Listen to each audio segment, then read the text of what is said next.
No, never.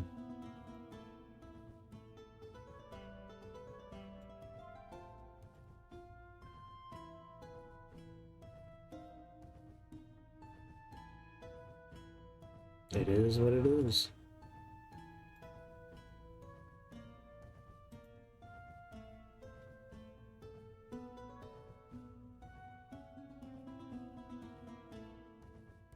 Oh, you got notifications for me. Yeah, just gonna let the intro screen play for a bit. Nothing we say can be heard, so it's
Yeah.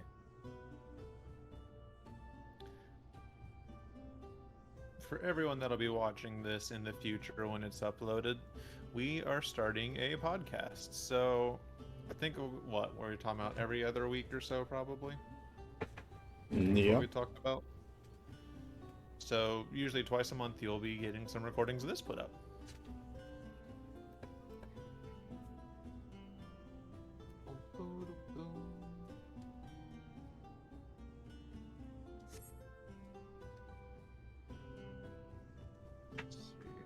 check on Spence real quickly.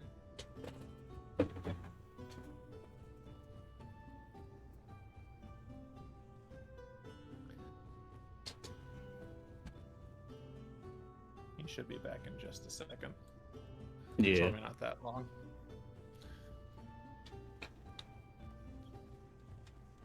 Oh, hello, random lag spike.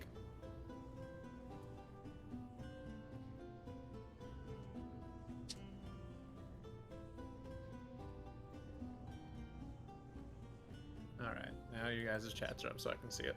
Okay.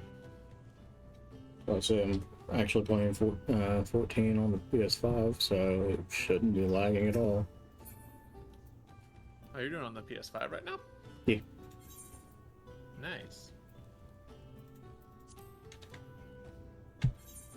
I've got a mouse keyboard switch to go plug into the PS5 and to the PC. If we could get Nate to get the keyboard for it, we could probably get him to play more often. I kind of want to just Playing get him with back here controllers for. is- Want to get him back here, that way I can just let him play around on my character or something with mouse and Get used keyboard, to it. because it is vastly superior. Even on PS5, where the mouse is a little more sensitive, still manageable. Mm-hmm. So another thing for my end of all of these podcasts, we are going to have, at least when I can, doing small introduction for YouTube stuff. We're going to be having gameplay of the topic that we're talking about as long as I can. Yeah. Alright. So with that, go ahead and start the intro for this thing. Alrighty, like I said, welcome to the highly awaited and anticipated Duality Trio podcast. This is episode 1, the first of many down the line. I am, as you guys know, Ro, or Key. I am joined by two of my very best friends in the world. Love these guys to death. Today we're going to be talking Final Fantasy. So, Cody, Shrix, you want to introduce yourselves? Cody first. Fine. Hello, everyone. Cody, Primal Games, whichever, or as in the Discord server, I am the Sun. I usually stream single-player games, story-focused, but I am always down for some good co-op. That's all the Shrix. I'm bad at these. No worries. That's actually something that's very common between us, is a lot of RPGs. My name is Shrix. By the name, obviously furry stuff, but I don't really promote that as much, because I know that sometimes that can be a bit of an issue with people. But I focus a lot on RPGs, occasional group games with people, but you'll find all kinds of things. I'm into Zelda, Pokemon, Final Fantasy. So on my end, this is being recorded for YouTube. Clearly, you guys are going to see that when it comes up later. And I think it's going to be the same for at least Cody, but we're going to try and do gameplay based on what we are doing the topic of for these podcasts. Yep. So that you'll have a little bit of extra going with it. Absolutely. And as you guys will notice, we've got everyone. We've got Cody's webcam set up. We have my PNG set up. I've got to fix Shrix's thing to get that talking. He's active. The overlay's not quite what I wanted it to be, so I'll have to do that. The way this is going to work is the three of us are basically just going to nerd out. We will take we'll have segments where we take comments, questions, things like that. So if you have anything you want to say in regards to what we're talking about, or any questions you may want to ask us, hold them, and we'll break it up into segments, and we'll take all of those. Cody and I are both live on Twitch. So we can And take on this different my stuff. end, in the description for the video, you will have the links to their channels plus my own. So afterwards, you can go and check them out. And whenever we do these again, you can be in the chats for asking questions. Absolutely. We will be adding a channel to at least my server, I'm not sure if Cody and Shrix are going to do it, but I'm going to be adding a channel for recommendations. So anything that you guys particularly want to see us just get together and talk about, feel free Yours to is much recommend. more active than mine, so I'd probably love me. Same. If it gets enough requests or we have enough interest in it, we'll do it. Even if one of us hasn't seen a show or a movie or played a franchise or something, we'll get caught up in the canon. Eventually, we'll try and cover those things as well. But Yeah. Cody and Shrix, exactly. Cody and Shrix mentioned loving RPGs. Obviously, you guys know that is a three-way triple threat thing across the board here. So what better way to kick off this podcast and talk about one of the most beloved franchises of all times, Final Fantasy? Mm-hmm. You guys want to talk about kind of how you got established into Final Fantasy, your origin story, if you will? So funny enough, I was not from the beginning a Final Fantasy person. It wasn't until I think my senior year of high school, which was at this point like 10, 11 years ago, I bought some of the basically handheld versions they had on the Apple Store for my iPod and started playing them on there because I was like, I was curious about these. And it just kind of evolved from there. It's a lot better than mine. I'll give you credit for that. It was mostly a curiosity for me. It's like, I've heard of the games, I've seen a lot of hype about them, but it's like never really had the drive to play them. But when I saw that they were on the iPod, I was like, okay, I'll give a couple a try. Very first one that I did was Final Fantasy IV, and at the point until a couple of years ago, that was my favorite one because the story's just so good on it. 4 still has a really good story. Even holding up into like today's like, Still holds up standards. pretty well, and the way that they did the story writing in that one is just so good. Like, you get to fully feel agree. for all of the characters in there. You get to see the change of the characters. I think my biggest thing with the franchise overall, from a storytelling standpoint, is the story has always been subpar, in my opinion. It's really the characters and like the party that you travel with that makes or breaks it for me. Like, there's always some kind of like big world-ending thing in every game, right? Like, that's just how it goes. But if they draw you in with the cast and the party, and you really feel for them, and they have good development, I feel like that's what kind of makes the story for me personally. Yeah. Yeah, like, there's some of these that are better than others, obviously. Like, everyone raves about Final Fantasy VI, Final Fantasy VII, 10, which I agree a lot on 10. And 10 is good. I know we're not taking comments or questions right now, but Couch did just pop into chat. I see that. And he is a big Final Fantasy X fan. He is working on 10 sleeve. I think I But remember that. he's got a free and the Xanarkand Mm-hmm. logo on his hand, I think. I can't remember. What about you, Nice. Cody? Yeah. Where'd you dip your toes? Funny enough, 10 was my first game. I was probably about 7. And it was also not so you my were- game. It was my sister's You were game. borrowing it.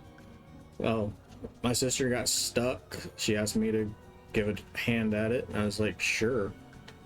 I never gave it back to her.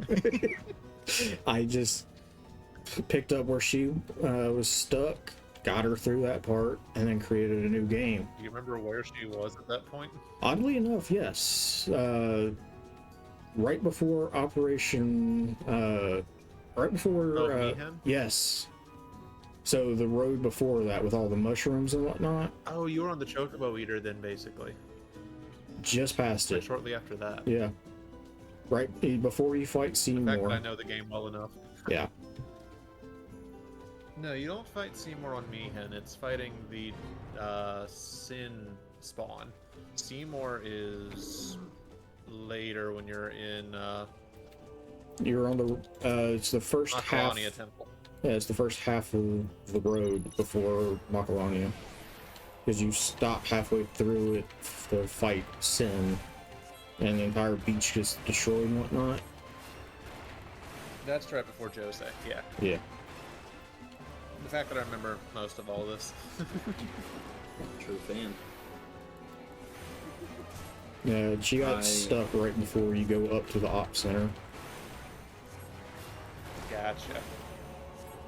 9 was a good game. I had fun with 9. I'm only like a third of the way through 9. I was doing a playthrough of it on stream, but a lot of things came up. I need to finish it. You'll go back to it. Someone I used to be friends with was actually like a speedrunner for 9, and he not him, but one of his buddies. They're all streamers and stuff. His buddy currently holds the current world record for Final Fantasy IX speedrun. Don't remember his name, but I got to watch several runs for him attempting to beat the world record live. It was pretty neat. What was your introduction for Final Fantasy? I know that you've got your own personal connection with one of the games. Yeah, we'll get into that one a bit later, but my first introduction, believe it or not, actually was my least favorite game in the entire franchise, and that's Final Fantasy VII. I dabbled in it when I was younger. My uncle was a big Final Fantasy VII nerd, and him and my other uncle are kind of who got me into gaming. One of them introduced me to Ocarina of Time. The other introduced me to Final Fantasy VII. So, 7 was a very, very good series. Yeah, that's kind of where I dip my toes, and then you guys and anyone who knows me worth a damn knows my favorite franchise ever is Kingdom Hearts. So I saw Cloud in Kingdom Hearts and was like, I didn't like him in the game. Let's see if I like him in Kingdom Hearts. And no, nothing really changed. No, he's still a podcast. I just... You remember how I was just talking about having a connection with the cast and the party where Yeah. they like the game? I don't know what it is. Give you much for them at the start. No, I think it's sad to say, Barrett was probably my favorite out of the entire cast. Just because I feel like he had actual personality and like a reason for doing stuff. Cloud was still is. From what I know, Cloud gets more as you go through because you see him break out of the I'm only doing this for the money situation. But it's still hard to relate to him. I guess I'm always so torn because Final Fantasy VII, I will die on the hill that I hate the game. But Final Fantasy Crisis Core, which ties into 7, one of the best games in the entire franchise, in my opinion. I actually need a PS5 so I can play the remake of it. Oh, Zack Fair is an amazing protagonist. Angeal's great. Sephiroth is a lot better in Crisis Core, in my opinion. Even Cloud is better in Crisis Core, in my opinion. He's also a newbie at that point, so he hasn't been through as much. Yeah, that's fair. I don't know. 7's never done it for me. And I understand it's like one of the most beloved games of all time, but... Nostalgia I've filter. never actually beaten 7. I've never actually beaten it. But I didn't care enough to let it impact me in the way that it has a lot of people. And I understand why the game means so much to people. Especially I know enough of the story to know some of the plot twists and the things in it because it's so old. I'm not caring about avoiding spoilers on it. Well, yeah, that, and I mean, it's... They did a lot of things right for the time in which the game came out. When Final Fantasy VII came out, it definitely was like the pinnacle of RPG gaming. But, you know, in modern day, and, you know, this isn't like official research or anything, but I can't tell you how many people I know who are diehard 7 fans. And when the remake came out, obviously nostalgia compelled them to buy the game. They didn't like it. And I think... Whereas the remake was my first experience with 7. Yeah. So, of course, I'm more into it. Because going exactly. back to play the original is a case of, what? Because the very first part of the remake is the entire city segment. They stretched that out to like 30, 40 hours of gameplay, whereas in the original it's 4 hours at most. I liked a lot of the things they did in the remake. I wouldn't say that I'd go so far as to say like I care about the game a little bit. but from like a developer perspective, I definitely think the remake It is extremely innovative to what gameplay is now. Yeah, absolutely. Like the live action combat, the quick thinking in the middle. Like it's really good instead of the turn-based that the original was. Which I love turn-based combat, do not get me wrong on that. Yeah. But there's something about live action that just gets you more into it. Because I'd also it's... go so far. Sorry, go on, Cody. I was gonna say, live action, there's more at stake, per se. Because if you're not paying attention, it's going to fuck you up. Real-time combat's always going to be more edge of your seat, adrenaline-inducing, because with turn-based combat, you can kind of be like, okay, well, I've got, this is the sequence in which people are going to move, I can take this much damage, I can heal on this turn, but with real-time combat, it's like, you don't pull You off have the to combo. juggle all that at the same time. Exactly. One thing I do like that the remake did over the original is I personally think the use of materia is much more fleshed out in the remake. Yes, because in the original, the materia, yeah, it's your way of doing magic, doing skills, but they didn't explain as much about how it affected your stats, I feel like. Because in the original, as you equip a materia, if you equip a magic one, you have less health, but you have more SP, and like your defenses are different with it. And you have to think about that, and it's hard to without knowing as much. With the new one, the materia doesn't affect it as much on that aspect, but it is so much more usable. And they make you conserve what you do, because in the remake they actually had your SP a whole lot smaller. They made it where you had to use items instead of just constantly spamming healing magic and things. It's really a good summation of the differences, I think.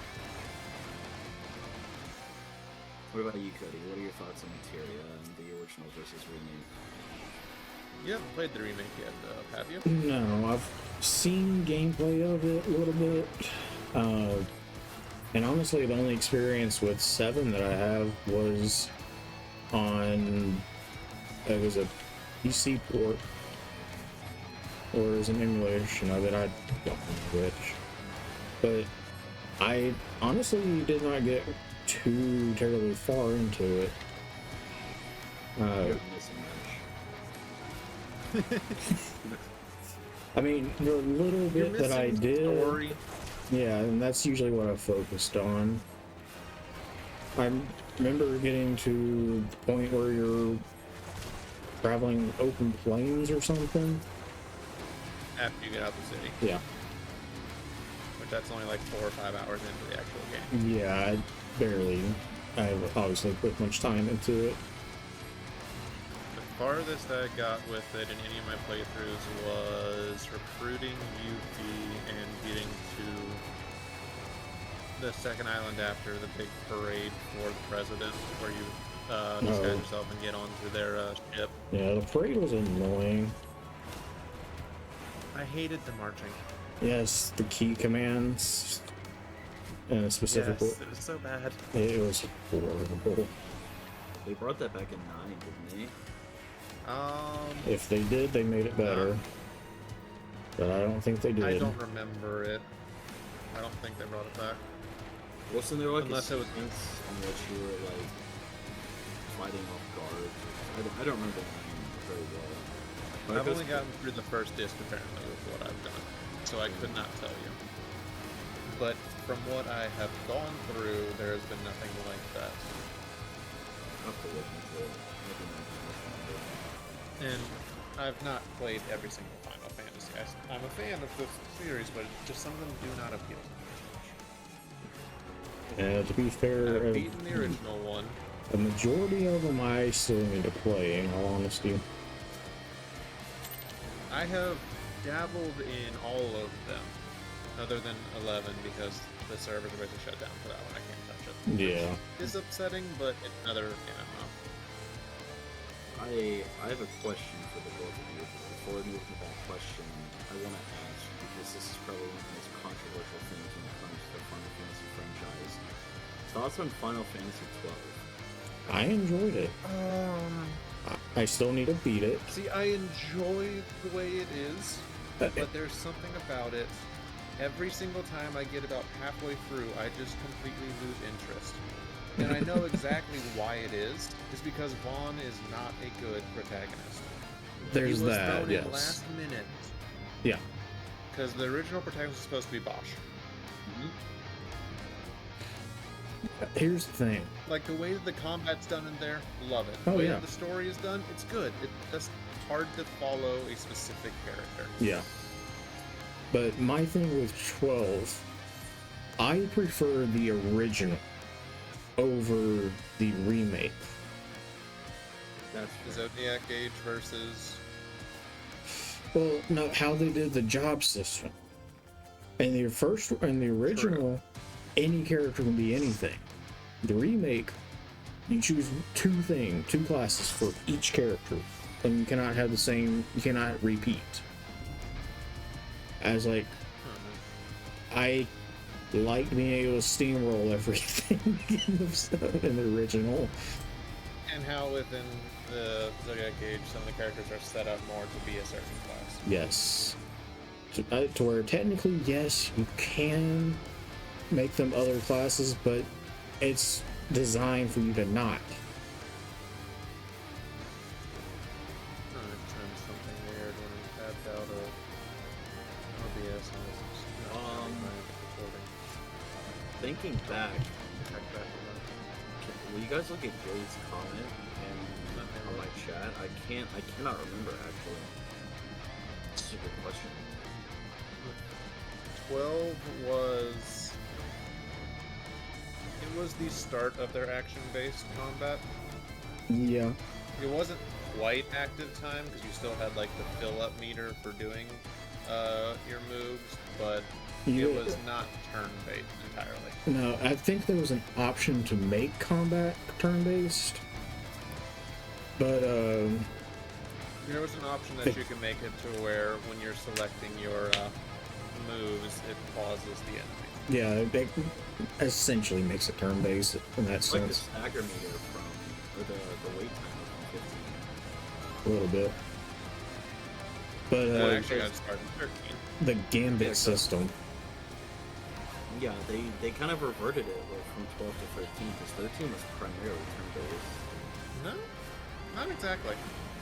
It was still action, but you had the fill-up bar to do your move for 13, and I can go on about that one because I've played it recently.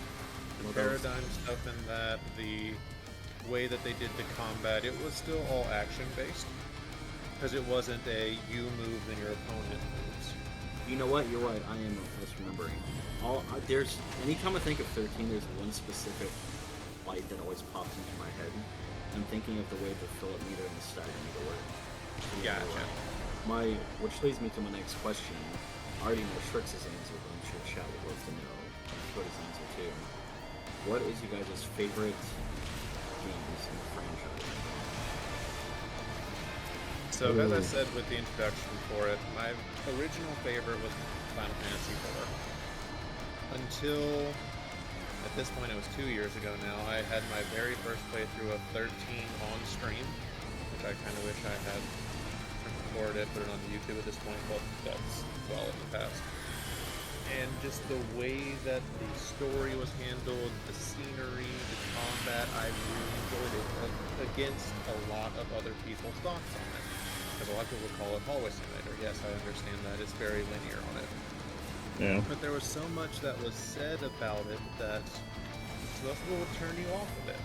When I went into it, I went in open-minded, like, okay, it might not be the best thing ever, but let's see how it plays. And it quickly became one of my favorites, enough that I literally grinded everyone to max level off stream just because it's like, there's so much I can still do. And that's some serious dedication. That is you can grind, but damn is it difficult to actually do so. Because And after with the story of 13, it pins you in certain points where you can't expand yourself until you've beaten a chapter. Yep. But also, so much of it gives you so little experience.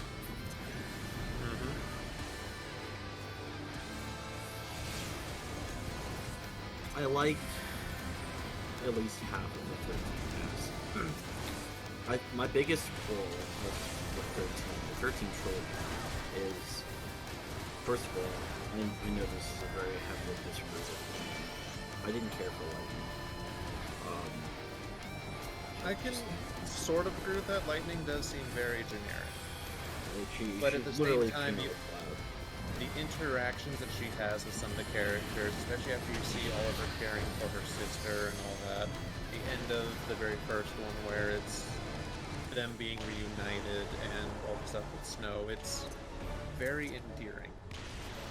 I think she grows a lot throughout the trilogy. In the first game, I think she's very generic, but as, like 13-2, Lightning Returns, like, she has a lot more growth. I don't think Cloud has room for that, even though it's still the best selling titles, but with Lightning, specifically the first one, I was more of a fan. As it went on, I liked her more. It's mainly the paradigm system and just the combat system overall that I found to be so sluggish. It's just like, Whereas I found the paradigm system extremely endearing in that because it caused you to be more strategic. Like, you have to switch to a specific thing, otherwise you're going to probably end up losing. Yeah, I enjoy having to do the shifts and whatnot. I think if I was to go back and replay it, I'd probably like it more. I played 13, I want to say I was 14 at the time. I have a very profound memory because my dad and I didn't have the greatest relationship growing up. 13 or 14 the first time we sit down and play together, so we did the first beer. I remember you mentioning that in private, so like there's some very like endearing things that like draw me back to 13. I don't know that I could like replay it like I do other titles, but I feel like I'd revisit it for the sentimental reasons behind it and give it another go now that I'm older, just to kind of like test it out again. Yeah.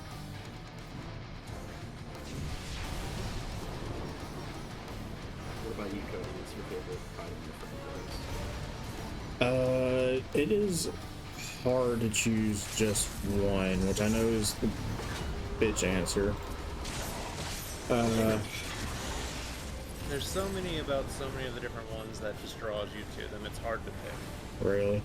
But if you had to, like, let's go with categories. So, like, best soundtrack, best characters, best story, things like that. Like, if there's one that fills multiples of those, that would, of course, be, more likely as appropriate. Honestly, probably 10. I've done so much gameplay, spent so much time. In the same breath, I can say I've spent so much time in 14. But as an overall game, most, I don't know if that fully yeah. can be counted as much. I mean, I absolutely love 14, but as a standalone game, yeah, I would probably go 10. Because 10-2 is still good. Yeah. 10-2 is still a good spin-off. 10-2, I will stand by. Play 10, go play 12 some, then go back to 10-2, because 12 and 10-2 have about the same combat system almost. Yeah. Actually, 10-2 integrates sort of the paradigm shift system with your classing system in there, and the action combat of 12. So it's kind of a good mix of those two.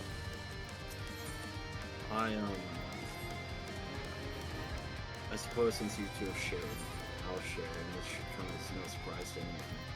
I am incredibly biased in what I'm about to say, but no. My favorite title would definitely be 15. The fact that I helped develop the game may or may not have a play in that, but overall, I fell in love with the Brotherhood. Noctis, Prompto, Gladio, and Ignis are all top tier characters. I could literally spend the rest of the podcast talking about 15 alone, so I won't dive too far into it. But the open For world. those that do not know on the situation, Ro did an internship with Square when they were developing the game. Yes. I got to help with the Western localization, primarily the combat, because I'm a programmer. It was a lot of fun. Obviously, a massive fan of the franchise overall, but very partial to 15. I did fall in love with Yas as a whole. I think it's a very fun world to immerse yourself in. I really love the cast. I think the combat, again, maybe a bit biased and partial here, but I think the combat and the warp striking and warp phasing and stuff is incredibly fun. Yeah. By the way, I want to add a disclaimer. Nothing that we talk about will cover 16. The game's too new, too many spoilers. We're not discussing 16. It goes up. And considering that only one of us has played it so far. Yeah, look at you, Cody. Hey, you've been in so much of my streams of it. I'd say you know as much of it as I do, okay? Honestly, that's fair. And I'm the only one that knows absolutely nothing because I've avoided everything of it. Kudos to you. And I don't mean that sarcastically. Honestly, I know it's been everywhere. I have a love-hate relationship with it, but we'll get into that another time. In short, 15 is by far my favorite. I think there's so much I love about that game. The open world aspect, traveling with the bros. I could go on and on, but if you guys are cool with it, I think we can open up to some questions because I have gotten a few in chat now since we've introduced ourselves. Let's go. Jade wants to know if we have a favorite minor enemy and a favorite major. Favorite minor and favorite enemy. So you're meaning like mini bosses or like story bosses that aren't the final boss, I'm guessing? Or mini enemy like your standard run-of-the-mill encounter. That depends. What would you guys classify Coral as? Because like they're kind of rare and powerful, but also they're not like bosses. Technically, some titles the cat creature. Yeah. I really like the corals. It depends on which game you're actually talking about for whether they're a standard enemy or a special enemy. He says, or even just trash mobs. I suppose he just wants to know if we have like favorite run-of-the-mill enemies and favorite like bosses and stuff. I'm assuming this covers the entire franchise. In chat, please feel free to share your favorites with us as well. We'd love to know. So for me, if we want to go with main antagonists or villains for a series, my favorite one from what all of it I have actually done, because again I've not beaten all the games,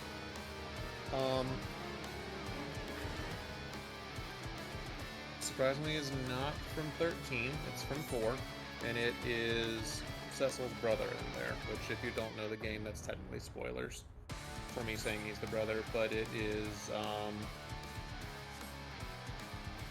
Golbez. I was blanking on the name for a second. And while he's not the main villain at the end of the game, he is your basic through the game antagonist up until the end. And the way that they have him developed in there is so good for him. I know that's fair. 4.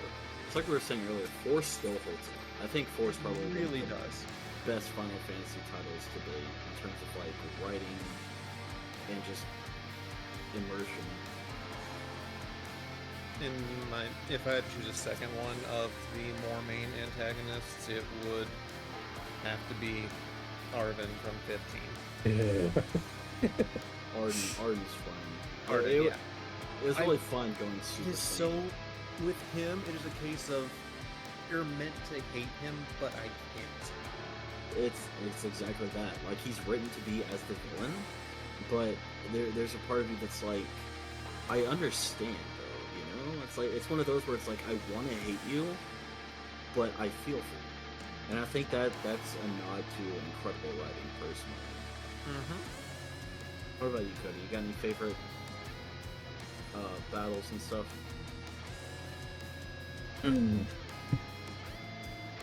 Well, since we're excluding 16, because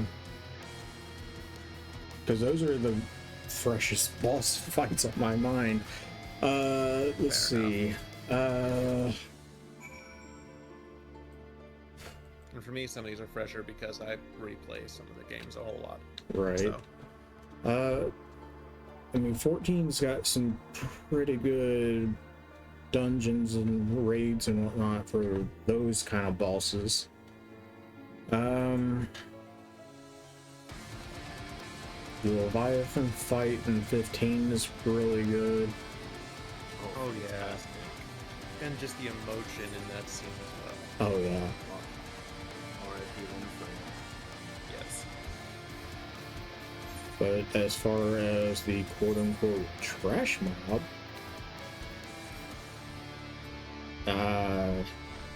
there's a lot of trash mob, and none of them really hold a special spot, but the curls are usually fun because they're a little more challenging than Having your a standard. blaster which can paralyze you or instantly kill a character, things like that. Yep. Either that or the basilisks from 10, because they would stone you. And that was annoying as hell. Actually, that's another one for bosses. Is as much as you hate Seymour, like everyone is supposed to hate Seymour, though I know some people that actually really enjoy him. All of his boss fights are so innovative. Yeah.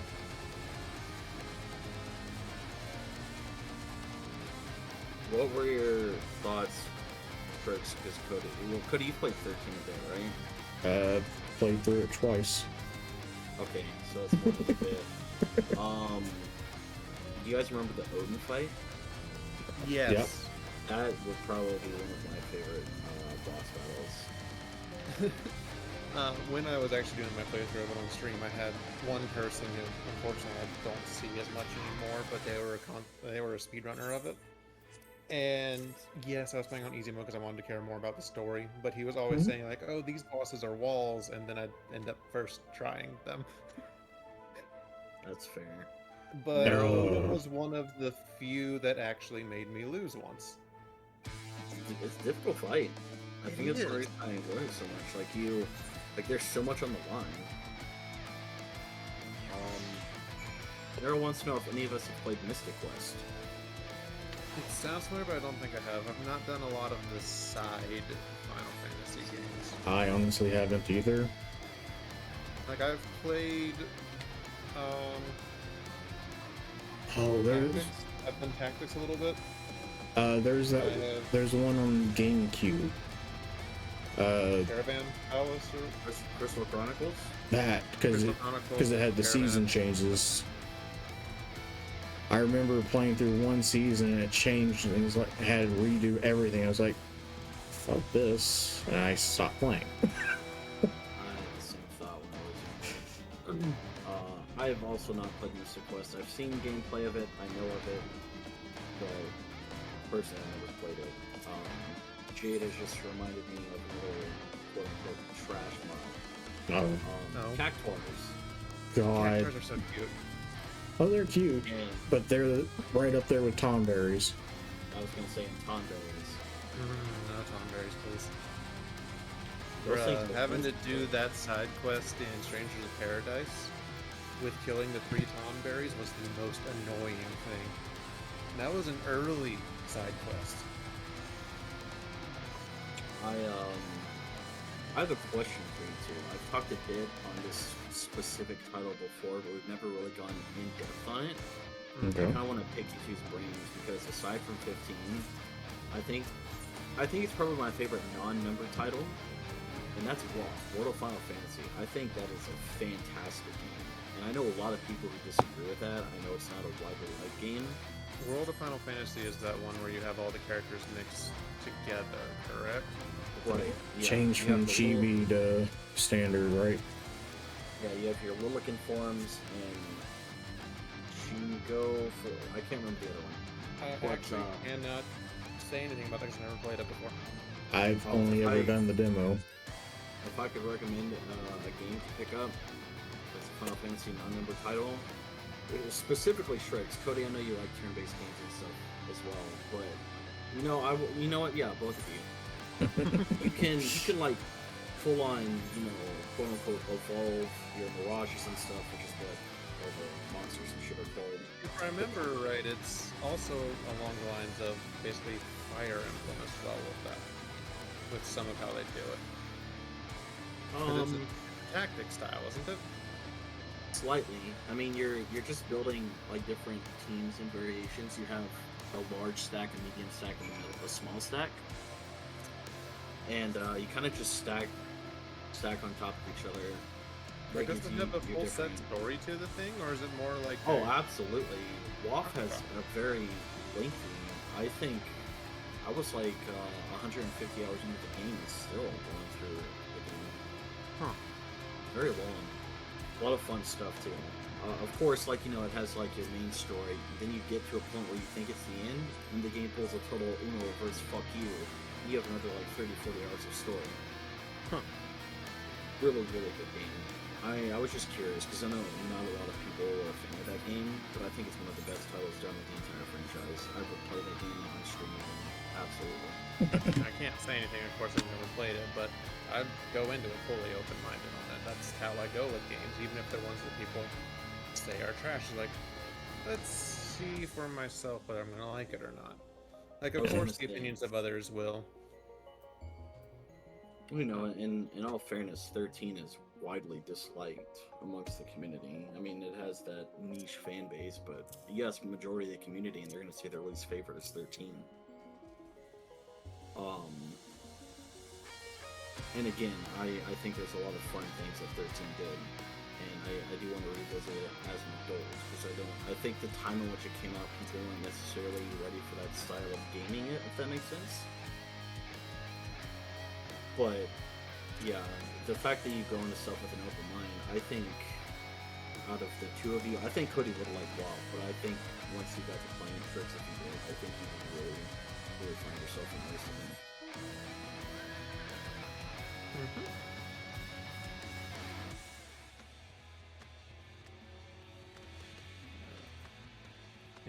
Any other questions from members? I know that one was Jade's, right?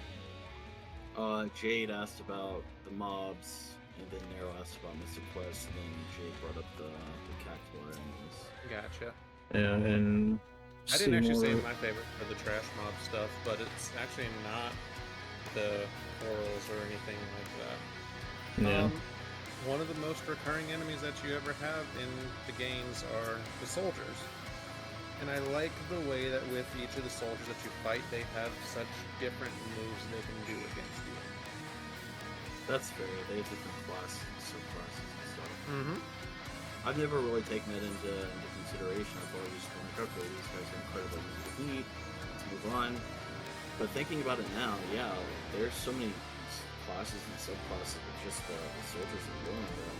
I've never really Especially if you go with the early games, like 1 and 2, where those are some of the main things you fight.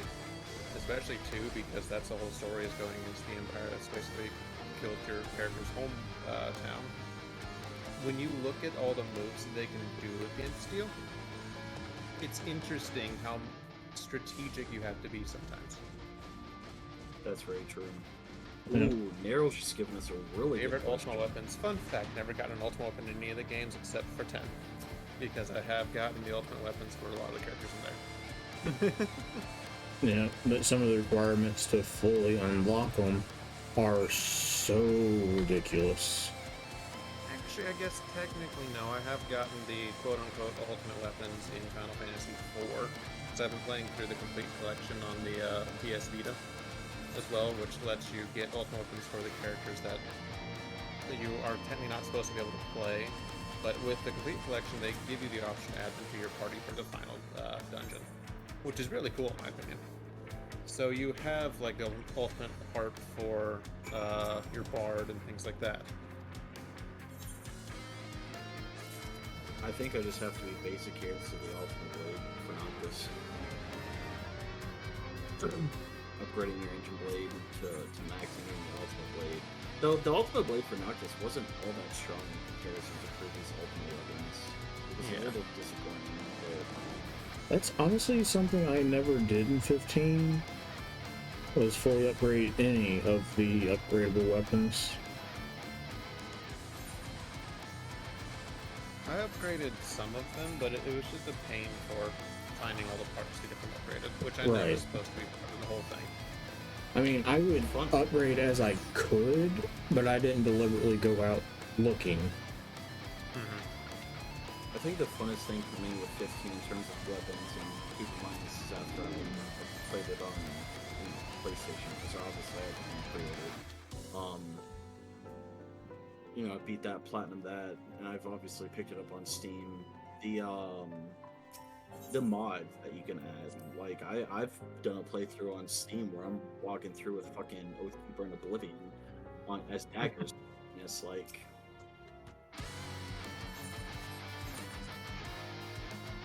So Yeah, I can't say anything about 12 because again, never beaten it. Yeah, I need to actually go back and do. I really do.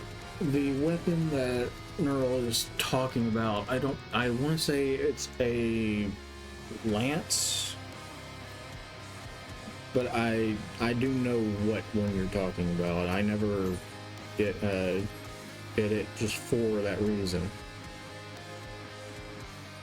It's one of the things that in order to even have a chance of getting it, you have to avoid opening certain chests throughout the game. Wait, you have to avoid doing things to get? Some certain chests you cannot open in order to have a chance of finding this weapon. It is such. Thank you. It is such a huge pain in the ass. Like you have to have a guide to be able to do that from the very beginning of the game. Yes, but not only that, even if you follow the guide, there's still a chance that you don't get the weapon.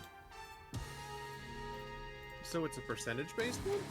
Yeah, well, if I remember correctly, yes. Now, I want to say you might be able to save scum, but it's not something I have ever attempted. IRC you can save scum, but don't hold me fully on that. It's just been a very long time since I played 12. If we're going into the ultimate weapons, of course I'm going to have to go with the ones that I actually have gotten, which is Final Fantasy X. Of the ones in there, I really like Kumari's spear. Yeah. Because of having to go with the butterfly chasing and to get all that stuff. The way Yeah, it's yeah. in general. Kumari's is probably one of the easier ones. Then we deal with Titus and his, where you have to make God. a 0 time on the chocobo racing thing. That one's actually relatively easy compared to, which one is it? Lulu's, where you have to dodge 200 strikes of lightning. Bolts in a row. Yeah. God, that is such a bitch. Which is a reason as to why in game, because I accidentally knocked myself out of one part of Titus's. Because I didn't know that, if you go down the stairs, it spawns a chest here, and I just left the room where you fight in Alaska. And now it's locked behind Dark Bahamut. Oh, fuck. Yeah. You guys are touching on things that I'm going to be asking questions about later, so that's next to happen. Jade wants to know who is everyone's biggest character crush. Jesus. Biggest crush on a character? I don't even need to answer this. One of them can answer it for me. That's not this. Yeah. It's not this. I'll give you two different ones. One for my furry side, one for normal side. Go on. Okay. Obviously Kamari for the furry side. Yeah. I absolutely love him. I've always been a fan of Lancers, and the fact that he's literally a cat. Fair enough. That checks out. It's very lore accurate. For the human aspect of it. I want to say Kain from Final Fantasy IV in the After Years version, where you actually see him in the Light Paladin armor. Because it looks so good. That's fair. Now, I do have one to add that's not totally biased. Hope Estheim. Adult Hope Estheim, I need to clarify. From 13.2? Yeah. From 13.2. Hope He does Hope look very good. Yeah, I was hard crushing on Hope. Honestly, You know, when the way they've designed snow in 13.2 is also very nice looking. That too. Whenever I did play 13 the first time, I was still technically a teenager, so I was crushing on Hope at the time. Looking back now, it's like, yeah, no, he's a kid, but you know, adult Hope is very good. Yes. What about I you, think Cody? Hulk in 13 is 11, 12, something like that. Something like that. Let's see. Honestly, probably Riku. And it doesn't matter if it's 10 or 10-2, just Riku. I mean, the difference between 10 and 10.2 is only, what, a year? 2 years? Yeah, I had some clothes changing mostly. Bran is another good one, I will say that. Funny girl. Yeah, I guess that would be the quote-unquote furry option on my end. Very good. Only choice, reason I said that was because, you know, Yes, we know. very much not. Lulu is good. All the belts. If I had to pick another one, again, excluding Noctis and Hope, see, without getting into too many spoilers, because this was a title I was talking about earlier, which is WAF, I'm not sure if the age of Lon and Rain were the protagonists of the game. I like Lon and Rain. I'm not going to say there's some traction there, because I don't know their age, so they are old enough to live on their own, and they run their own shop, so I'm going to say they're adults, but That I'm not doesn't getting mean into that. anything in the Final Fantasy. But it really doesn't. You do have Children yeah, that will also- run shit. God in World of Final Fantasy is she's a babe. I'd smash God. Okay, that actually goes into something that I'm curious about. And yes, we already touched on favorite villains and things, but the different forms that each of the villains have, like the multi-stage ones where you have Kefka with his God mode, or the Cloud of Darkness, or number 3, things like that. What is your favorite form of a final villain? Well, before I answer that, I just want to take a moment to touch on Kefka, one of the best written villains in a video game ever. I need to finish 6. Kefka's fantastic. Yes, he is. Good question. Yeah. All the fights with Seymour actually somewhat got annoying, because it's like, how many times do I have to kill you, fucker? 4 times. Yes, I know. But The one that walled me the most of Seymour was his 3rd fight. The one where he had the zombie aspect. yeah, because you just cast life on him.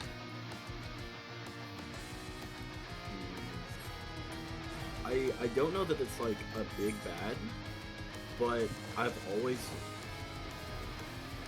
loved the summon boss fights, free Shiva. Yeah. There are certain titles in which those are like multifaceted, different forms and tiers of the battle. So I'd probably say those. I really love the summons, which is one of my questions. Like, what is you guys' favorite summon and from what game? Because they all play different roles in different games. My favorite would probably be Shiva. Maybe that's biased because sun, moon, and stars obviously be nice, but I've always liked Shiva. Bahamut too, but that Yeah. That's basically one there for most games. But back to the favorite form thing real quickly. I would have to say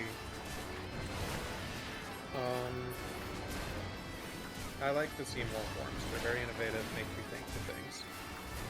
But the whole entire fight against Sin with its multifaceted things before you enter, Yeah. like having to go for the arms, the legs, the head, and then all of his spawn that he has throughout the thing, like some of those are so cool. Yeah. that's true. I'm just glad you said Sephiroth is too overrated. Like, yes, he's a very good villain, but again, never even beaten the game. I know Mhm. enough about him. And considering they show his final form in Smash Bros. As Ultimate style. Seymour and Kefka, I think, always go on sides. Both of those really enjoyable. I probably lean more towards Kefka because I've watched a video for the most annoying boss fights of each of the Final Fantasy games, and Kefka is up there among those because of so many gimmicks that he has. I think that's one reason I like it so much. Like from what I've heard, that is one of the most strategic battles you can find in any Final Fantasy game. I'd argue it's up there. I'd say it's in like top 3 at least. And of course, I don't play 14 online, so I can't say this for certain. But I've been told there's some nigh unbeatable bosses. If I remember correctly, isn't there a side quest line where you actually do fight Kefka in one of the later expansions? Or like a form of him? I think I know what you're talking about. Yes. I don't remember if it's actually named Kefka, or if it's just something that more like an Easter egg. Like him. Yeah. Because I know that in what I've done, they had the Cloud of Darkness from number 3 again, which was your final boss in 3. There is a clown that you do fight in one of the raids. Mm-hmm. Like, if I remember correctly, 14 has a lot of nods to previous bosses. Oh, yeah. I'm also quite keen on a battle from World of Final Fantasy. Again, without giving you any spoilers or anything. It's an optional battle, which requires you to be damn near max level and have everything perfect, or you'll just get wiped. One of those. It's a multi-part boss battle, and the battles themselves are incredible when you beat one, and if you don't know it's a multi-part battle, you're like, fuck, I finally did it, and then the game just like work with them out. Oh yeah, and like that was fun. You don't get to heal either. Yeah, well, I think if I recall correctly, there's a cutscene or something, and the game auto heals you. But still, it's such a lengthy battle, and I mean, if you don't enjoy lengthy battles and stuff like that, then I would say that battle's probably not for you. But if you don't mind like holding it out for for victory, it's very rewarding when you finally beat it. And it gives you a lot of. How long do some of the boss fights in Persona take? That's true. That's a different topic for another week. Absolutely. By the way, something that the three of us have all talked about, and I've mentioned very, very minuscule and briefly amongst my chat at least, we have discussed bringing on like guest viewers for like a certain topic or things like that. I know Jade is really into Final Fantasy as well. This is not the only Final Fantasy stream we'll be doing. There will be more. Into it. Yeah, this is kind of a broad category. We'll be doing more specific. Like they're Breaking 10 down to certain games. yeah. So, if it's something that you'd maybe like to come share your own thoughts and stuff, in a little more detail, and opposed to just very basic stuff in chat, feel free to pop us a message sometime, and we'll try working something out. But we'd love to bring you guys on as guest viewers and do certain things. Absolutely. Going back to the favorite summons question, because we did gloss over that because I was trying to finish up. For me, it's always been Ifrit. I would say my favorite iteration of him, though, would be from 10. Just the way that they have him designed in there. Yeah. Ifrit's got a good design in 10. I've seen his design from 16. I Oh, don't like it as much. It definitely is a nod to the design of 10. But I agree, 10 is a better design. But again, I also don't mind the way they designed Ifrit out of the 3D version of 4. Yeah. Which, by the way, them having done a DS remake of that was very nice. I think 10 just hit a lot of things right. I think summons are definitely one of the things. Combat they hit well. You cared about every character. You actually had so much story for each character that made you love them. The way Except they did the for Waka. summons in there was great. The music, Waka has his own things, but he's still a lovable character. The way they did the music in there, the scenery, how they played the villains, it was just an all-around almost perfect game. If I wasn't biased to 15, I think my favorite number title would probably be 10 and 10 too. And I know that they are James. He's a massive fan, so he's started his 10 series, but there's a lot that Tim did right. Like even the hidden things of going back and replaying or syncing a file over to a new one so that you have the Albed language in there, so you can go and see what everyone from the Albed is saying at a point. Yeah. Like, Assuming so you much took that the you time can to do actually between find new it all. Mm-hmm. Because some of the alphabet, if you're not careful, you can get locked out of. Yeah. You know, slightly crossing into another franchise here.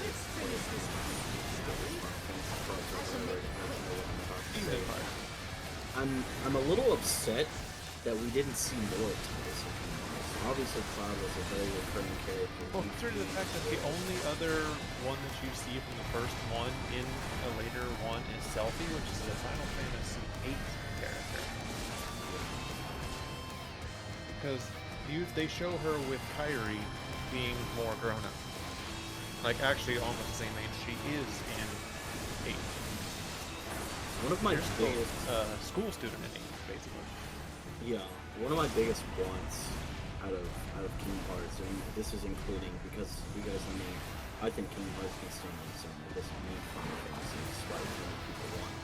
One thing that I wish they had done when the inclusion of Final Fantasy characters was more prevalent in the franchise, I was always upset that we couldn't summon, like we could summon Disney characters. It was meant to be a Disney and Final Fantasy collab with the Kingdom Hearts characters. But you could have the summons of, like Final Fantasy. Yeah, why couldn't we summon like the Free or Shiva? Why couldn't we summon like Cloud or Aerith or Tifa? Because they're more teenage. Because in 2 they're older a little bit, because you can see the age up in there. But even then, the gap between 1 and 2 is like what, a year and a half at most. Something like that. Sora's 14 when streaming starts, and he's 16 and 2. So yeah. But yeah, that's something I kind of always wish, like when the inclusion was a lot more prevalent and impactful. And again, it can stand on its own now, so it's not as important. But I always wish. I mean, like in the Coliseum, they battled alongside them and stuff. So I don't understand why they couldn't just add a function to summon them. Like choose what you wanted to do from summon. But yeah, personally, I'm gonna say Shiva, and I think again, I know I'm repeating all of the same stuff. Not even Final Fantasy 15. I think Walk is pretty good. Just because in that game you can get like Shiva's baby form and evolve it and train it up over time. Really cool. Speaking of Shiva, I like the way that they did her in Final Fantasy 13. The Shiva sisters. That was. oh yeah. That was really nice. That's one thing I liked about it. Most iterations of Shiva are nice to begin with. Absolutely. Like even from her very beginning one, which you see in, I think it's 3, I believe. I think 3 is the first one to really have a summoner class to it. She's always had a very similar design to whatever she has. It's just it changes with each of the ages to kind of reflect what is going on. You know, sort of like a. She's an immortal being. She kind of takes on the appearance of whatever like era they're in. Yeah. Which I've always liked. What about you, Cody? Favorite summon and what game? Excluding 16, something like that. Well, I mean, technically that's not really summons in that, but No, because if I remember correctly, they're actually main villains in that one. You don't. I'm not Because you're saying fighting them. anything. Yeah, I was gonna say I know, but I'm not saying. I know. I just remember from the trailers that it was a lot of you actually fighting them instead of just Honestly, yeah, Shiva. There's nothing really to not like when it comes to Shiva. All the designs are good across the board. Ixen is not really a favorite of mine. That's something else for summons, because there are some summons that do not translate outside of a certain game. That's true. Which one of the game locked ones is a favorite for you? Because for me, it has to be out of 8, Diablo.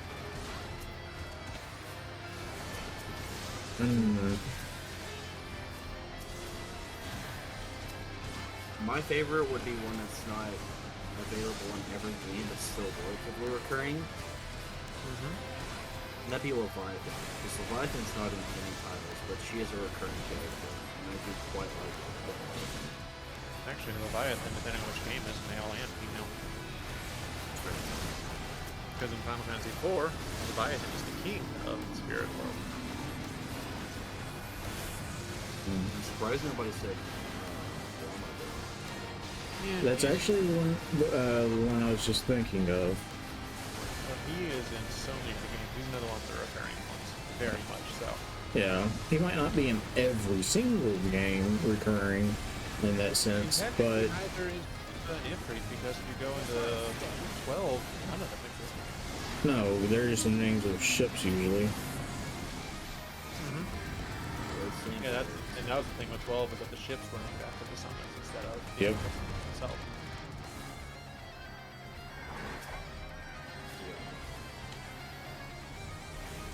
I don't know. Probably Shiva at number 1. Yeah. Diablo was cool, I'll give you that. I like Diablo having the gravity powers, because that was something that wasn't touched on as much in a lot of the games.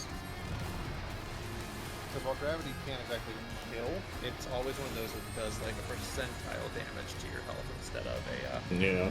set amount.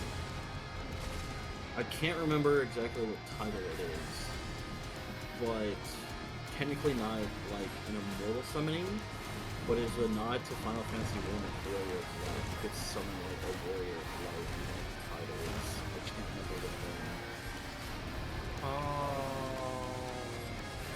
But if I was going one that's not like another game, I'd probably say the Warrior of Light summon for really cool, kind of a throwback and stuff. Trying to think of what title it was. Because I know that's a thing in Broth, you can summon like all the protagonists and stuff, but I could have swore there was one, I think it's like it's a much older title. Fuck.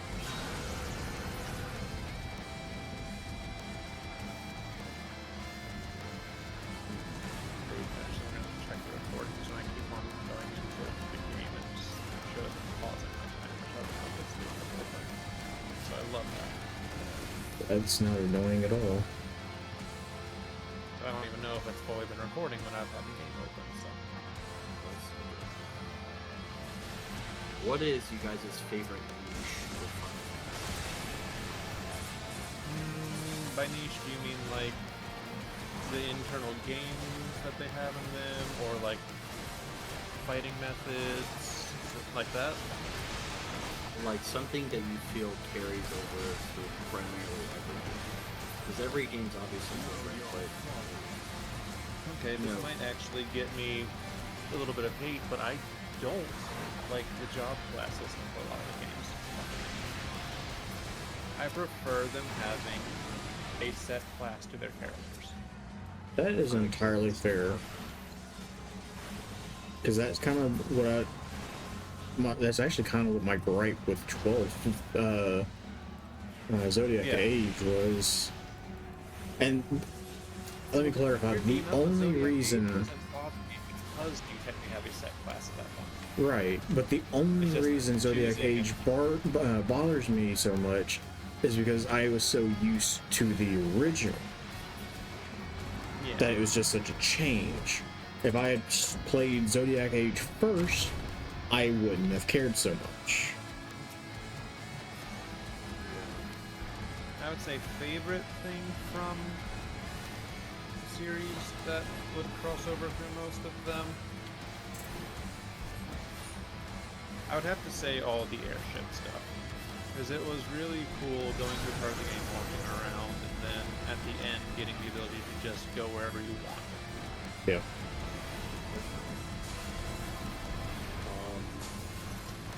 The recurring names will probably be what I say. Sid, Highwind, Biggs, and Wedge. That's also very working. And if they weren't used as names of characters, they were used as names of objects or things like that. Yep.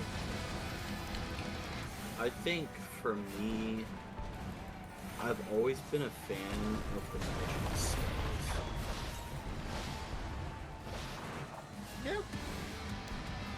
Like they've obviously, They've obviously evolved and expanded from the changed, original. Yeah. but it's always held that root core of magical spells. And Final Fantasy, this series was actually one that really set out and solidified a certain magic style for a lot of the games that exist nowadays. Yeah, especially with like having different classes of mages and stuff too. I think magic has always been a very, very fun magic. And how like some of them, when they're a certain class, have to be protected more often, so you have to pair them with a certain character. Very, very true. The different what's the word I'm going to use specific here? Synergy that you can build with different party members is really fun. Let us know in chat or in the videos.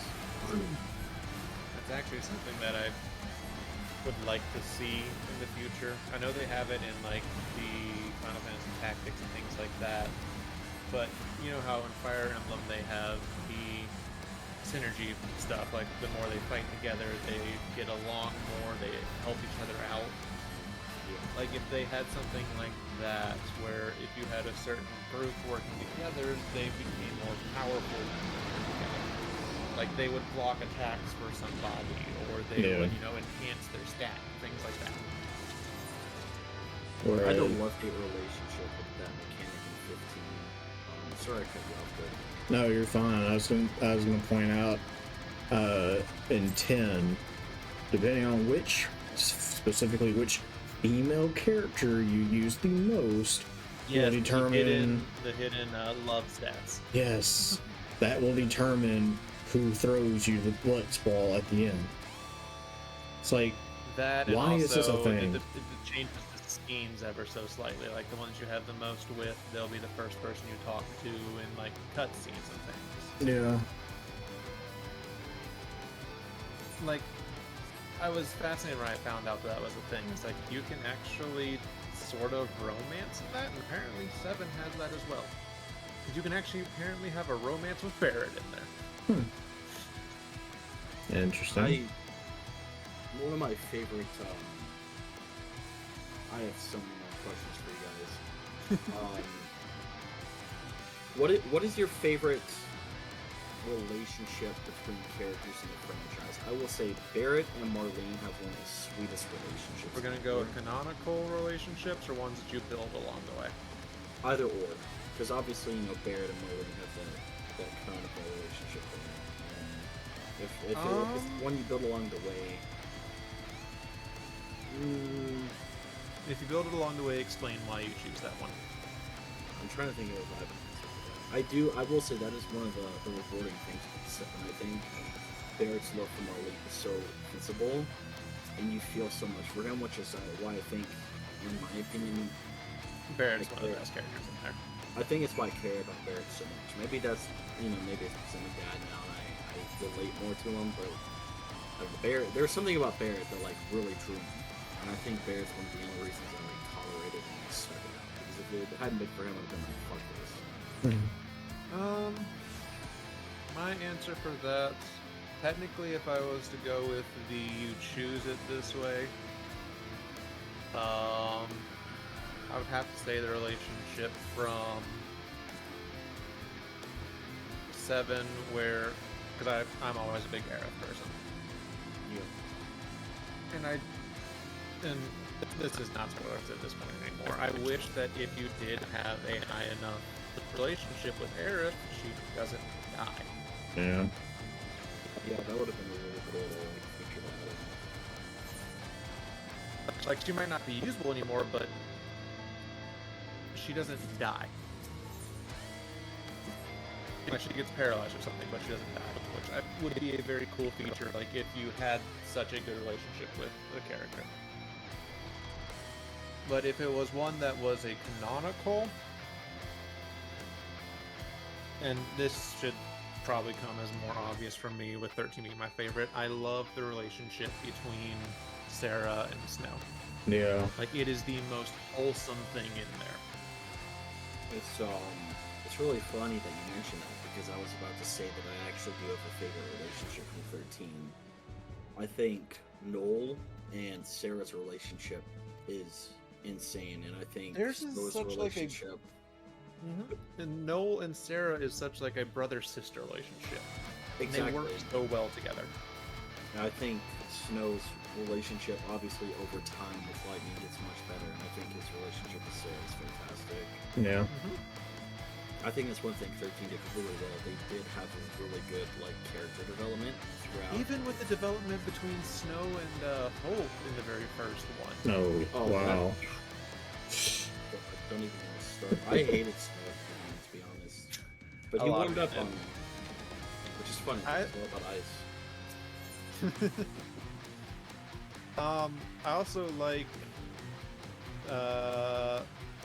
It's not like a full relationship, but because they are together so much, is Saz and Camille from there. Like, their dynamic is just so cool together. Yeah, that because that's more along the lines of father-daughter in terms of how they interact. Because there's a clear age gap. Yes. There's a character from 13 whose name I can't remember. Description?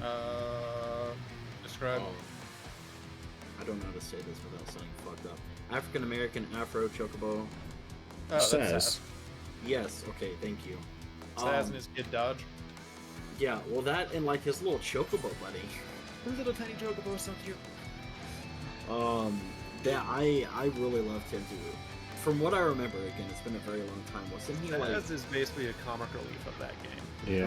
I was gonna say, wasn't he very skittish at times, if I'm remembering correctly? He was very reluctant for any of what was going on at first. Yeah. He only came along with Lightning at the beginning because maybe I can save my kid. Yeah, honestly. Even half the things that Lightning did, he was like, "Are we sure this is the right thing?" Yeah. Honestly, Saz was probably my least used character in 13. Oh, I didn't use him at all. I just thought it was fucking wholesome. Nah, he's one of the ones that he can be overpowered if you get him set up properly with the right weapons. And he even has the second highest health pool of the character. Because Snow's your meat shield. I was gonna say who has the first, would it be Snow? Yeah, Snow is your meat shield in there. But the amount of stuff that Saz can do if he is raised properly with his stats, he can actually, honestly, solo some of the other bosses. That's amazing. I'll have to remember that when I remember anything. My team at the end was Hulk, Lightning, and Fang. That's fair. What about you, Cody? Favorite relationship, canonical and otherwise, sort of developed?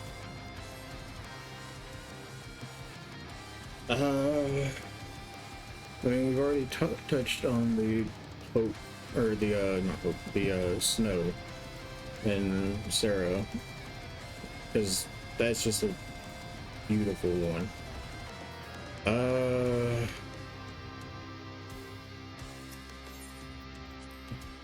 God. If you want It makes to it touch on another difficult. one that was similar, we have Cecil and Rosa from 4. And see, 4 is one that I really need to get more playtime into because it's like 10 minutes. You? Oh, no, you definitely need to play through that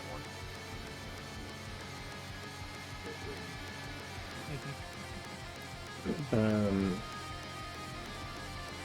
But yeah, Final Fantasy is not really a game series that focuses on romance.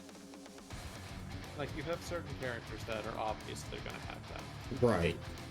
And whether or not it's canonical or just shipping is another entire story.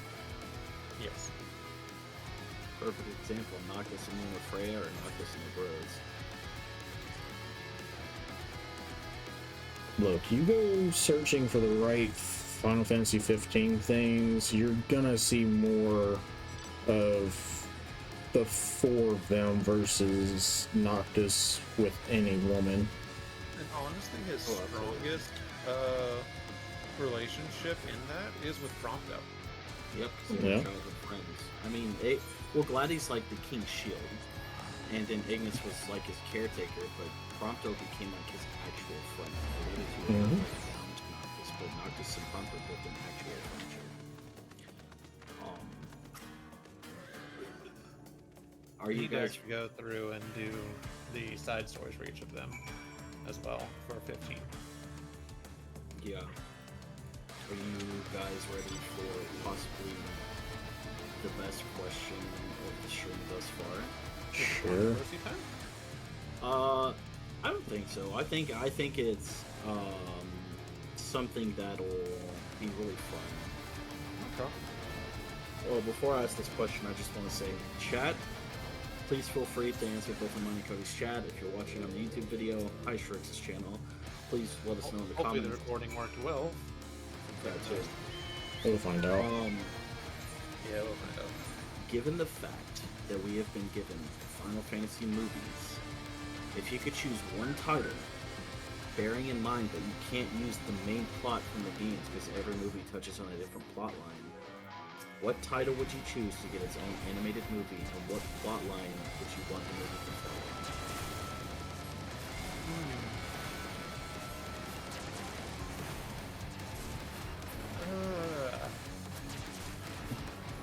You're saying we can't use a plotline of the actual game, correct? Right, because like with Kingsglaive, it followed like before, and then with Advent Children, it followed different events, so it would have to be a plot line from the game that was touched on, but not explored in depth, maybe something that you really want to see more. So if you could choose any title with a plot line that wasn't necessarily gone into depth that you want, what title and what plot line would you want to see? I'm going to say this based on the fact that I have not beaten the trilogy yet for 13. I want to see what happened between the end of 13 and the start of 13 to where Lightning suddenly went missing and everyone forgot about it and what Lightning was doing during that point, which very well might have been a thing in the games I haven't beaten them. So I can't say for sure. That's fair. But I want to know how that discrepancy happened, like how the timeline shifted. I won't give you spoilers, but I can say that It is covered? It is Okay. touched on and covered, so you will get that. Gotcha. But I can understand wanting like a cinematic feature with all that. Yeah. Well, obviously, I want to know from that one also the relationship between Caius and Lightning that you see in 13 too, like where that came from. I wasn't really a fan of Caius, to be honest. Caius is a weird antagonist. Like, he's not bad, but he is. That's fair. I see Cody's got the gears turning in his mind. I thought this would be a really fun question. Ooh, Jade's giving an answer. I will read it out now while Cody's thinking. I'd like a film based on Jet and Orin with the Battle of Sin before the Final Fantasy X story. Oh, you're talking about when they were working with Vraska. Yeah. My answer, in regards to the question, also has to do with Final Fantasy X. I know we get a little bit of it, but I'd like a movie that delves into Yuna's past. I would just like to see. You mean like the after story of after Vraska disappeared, going with Kamari, finding Lulu and Walka? Yeah. I'd like more touching on her, because like Titus, we get a lot of everyone, right? Yes. But I feel like she's one of the strongest characters. In my opinion, she doesn't get as much screen time, even though she does have a lot. I just want more, following her story and, her past and her future. I'd love to see a cinematic movie with you. Mm-hmm. Thanks for answering my question. I'm gonna say a movie leading up to Sin's creation. Ooh.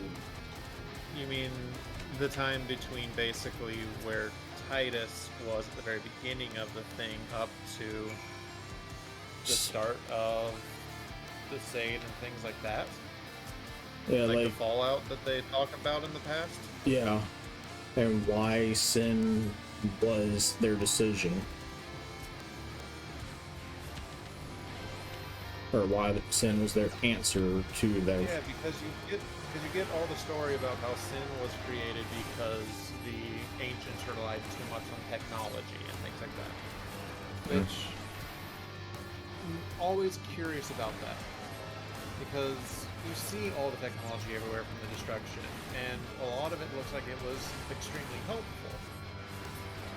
Yep.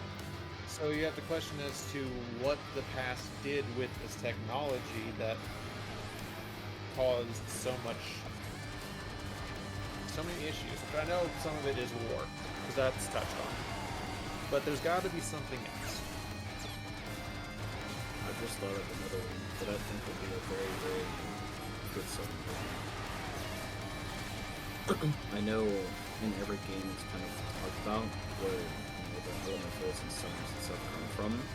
Yeah. But I'd like a film in which we get a free Shiva. We get all of these summons. Like we get Just their coming forms into it. before they become a summon. Yeah, where they're kind of just being introduced to this power and this. I mean, that also goes along the lines with 10, because it said that your summons in there are the spirits of past warriors. Yeah. If you had to pick a plot line that wasn't 13, since the majority has been Tink and Shrix, is there anything from Tink like that hasn't already been discussed or talked about? I'm not going to say anything from 10 for a different one, because yeah, we discussed a lot of that. I want to see from Final Fantasy IV, where Cecil and Kain are got at a young age and trained up to be the Dragoon and the Dark Knight that he is at the start. And to see the relationship with the king before, the huge swap where Golbez is basically controlling everything behind the scenes. To That's see fair. what they do them that way, and then you can get the different sides of the other characters as well, because you have Edge growing up with all the ninja stuff. You have Edward and Yang for their stuff before they meet up with Cecil and his group. Like, I want backstories more for these characters. I think it's fair. I'd watch it. Yeah.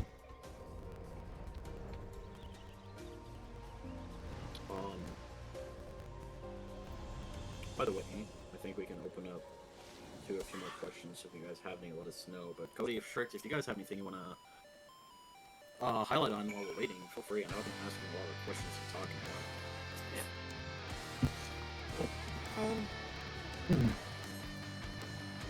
One thing that we were talking about before starting, which we haven't really touched on too much, is the least favorites. I know yours is 7. You have certain reasonings for that. Oh, I sure do.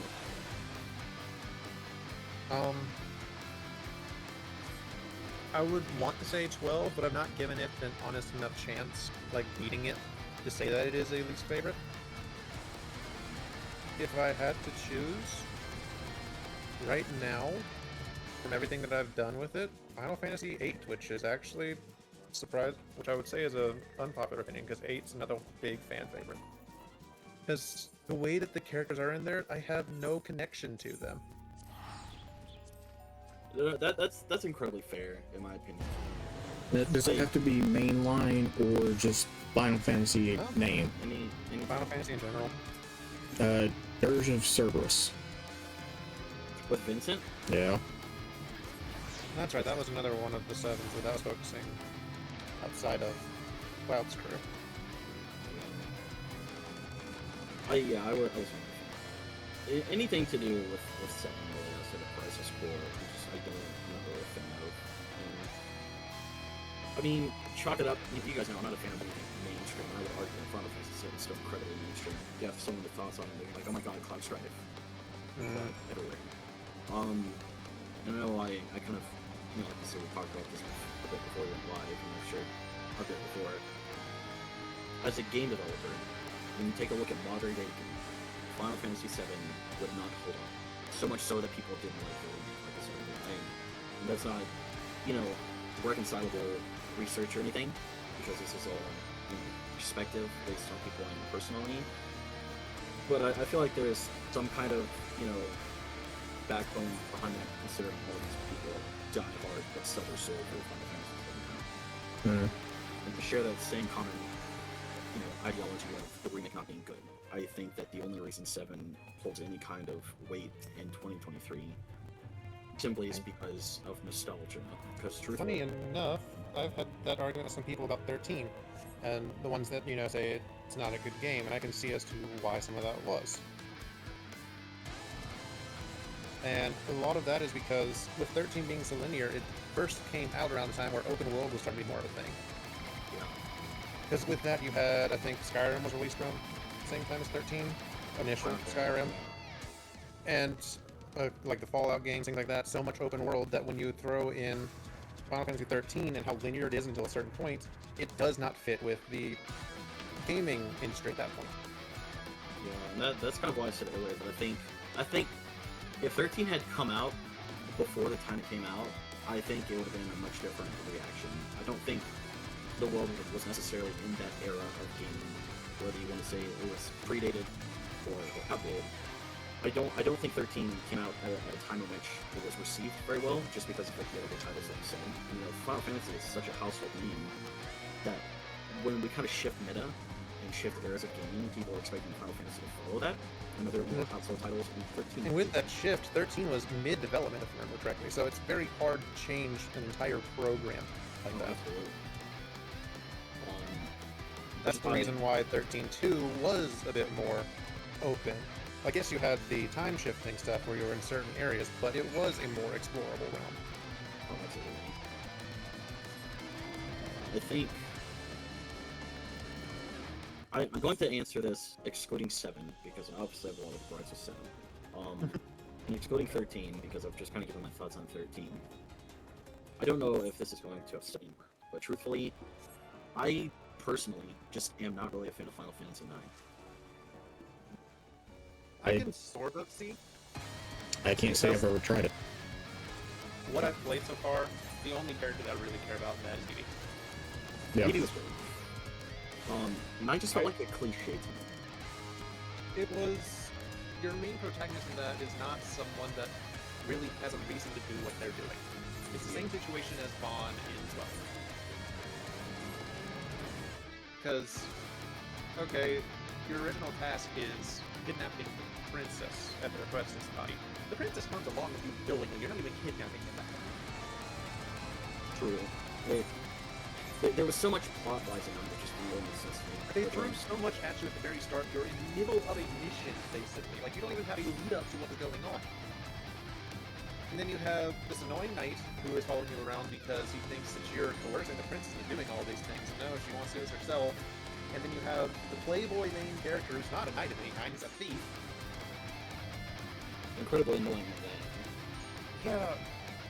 Like, the only thing that I have felt so far that actually has me wanting to play more is the story of VV and all the fake black mages that are being made. Because apparently that's not a thing that really exists in that world. It's black mages. I suppose it just speaks for the portion specifically. Oddly enough, well, I don't know how odd it is, most of the people I know who are fans of Final Fantasy IX are furries, and you know, you can make that connection and say, yeah, that's my favorite game because of insert obvious reasons here.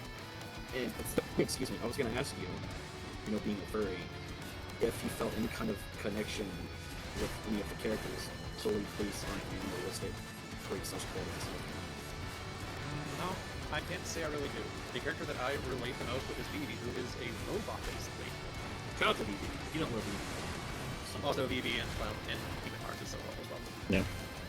Yeah. Didn't he beat his ass in struggle? But I like the timid nature of Vivi, and then as we go through, at least where I am, him finding out who he is, finding out he wants to help out his people that he has just met, basically, and the confusion he has. Like, he is... If I had to say, Vivi is more the main character than... whatever his name is, I don't remember. I can't remember his name either, to be honest. It's so You're talking about Nine still? Yeah, main character, I don't remember his Zane? name. Yeah, Yes. Zidane. Okay. That's his name. That was close.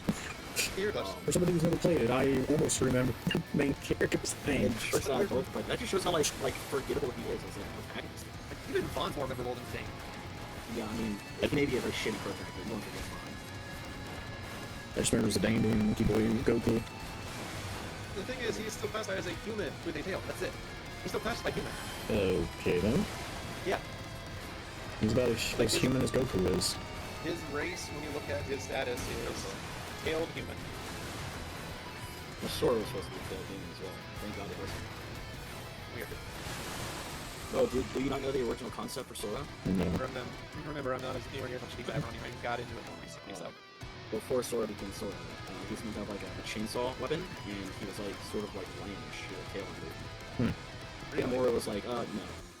But yeah, that was the original concept for Sora. He had like a chainsaw sword kind of thing, and a tail. This was before, I'm guessing, a crossover with Disney was actually a thing. This was like very early concept design, so I think I don't know if it was like before the Disney impact or not, but more Yeah. What about you, Cody? Least favorite Final Fantasy title? There's a Cerberus. Oh yeah, you said that. Yeah, we answered that one a little bit. We kind of got off track on some things. It's What fine. what are you guys' thoughts on Vincent? I found him to be Don't know him. I know of him. I've not gotten far enough in the game to have had him as a character. I've always been very torn. He's kind of like your typical lone wolf, you know. I know people that male love him shield. extremely, Yeah. and on a Inadequate. It's not the case for me that video game characters I get super attracted to. Like, I like the characters, but it's not a case I'm going to simp over them. And I know people that do that.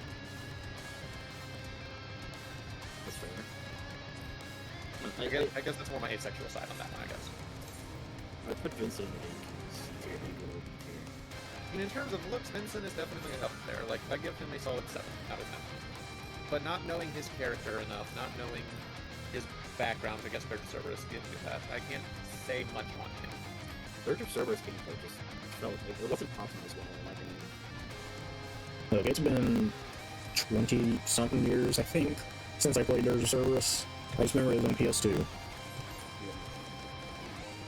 Because I mean, Vincent has a gun, so like the whole thing was like him, like it was sort of like an FPS kind of thing. Vincent had to shoot and shit. I guess that's also the reason why I didn't get into Final Fantasy early is because I didn't have my first PlayStation until PlayStation 4. I was fully Nintendo. And like the Nintendo, played a Nintendo, Th- paid a Nintendo. Third time to try. Yeah, I don't know. There's a lot of minor characters that I think just Especially the characters in games that are optional party members. That's a lot of the thing with 7 is you have your main crew. But Yuffie and Vincent and I think there's one more that joins you are all optional. Like you can easily skip past them and lose a lot of story in the game, but true. optional characters, I feel like if you're going to include them, need to be better fleshed out. Like make you actually want to go and get them on your team, other than just a completionist thing. Like, when it comes to me, or like, yeah, for me with optional characters, like, if I'm already invested so much time, set up for my party. There has to be something like worthwhile, not only with like backstory and working just the thing about shit. Give me a reason to get rid of one of my party members. Make them super fucking strong. They're optional. They're not gonna be with you forever.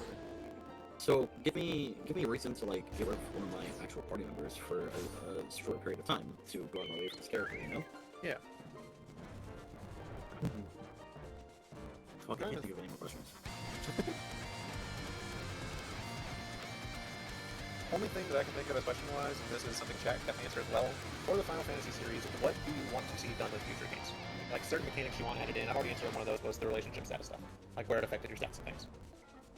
But like how the game plays, or like certain strategy things that they could add into I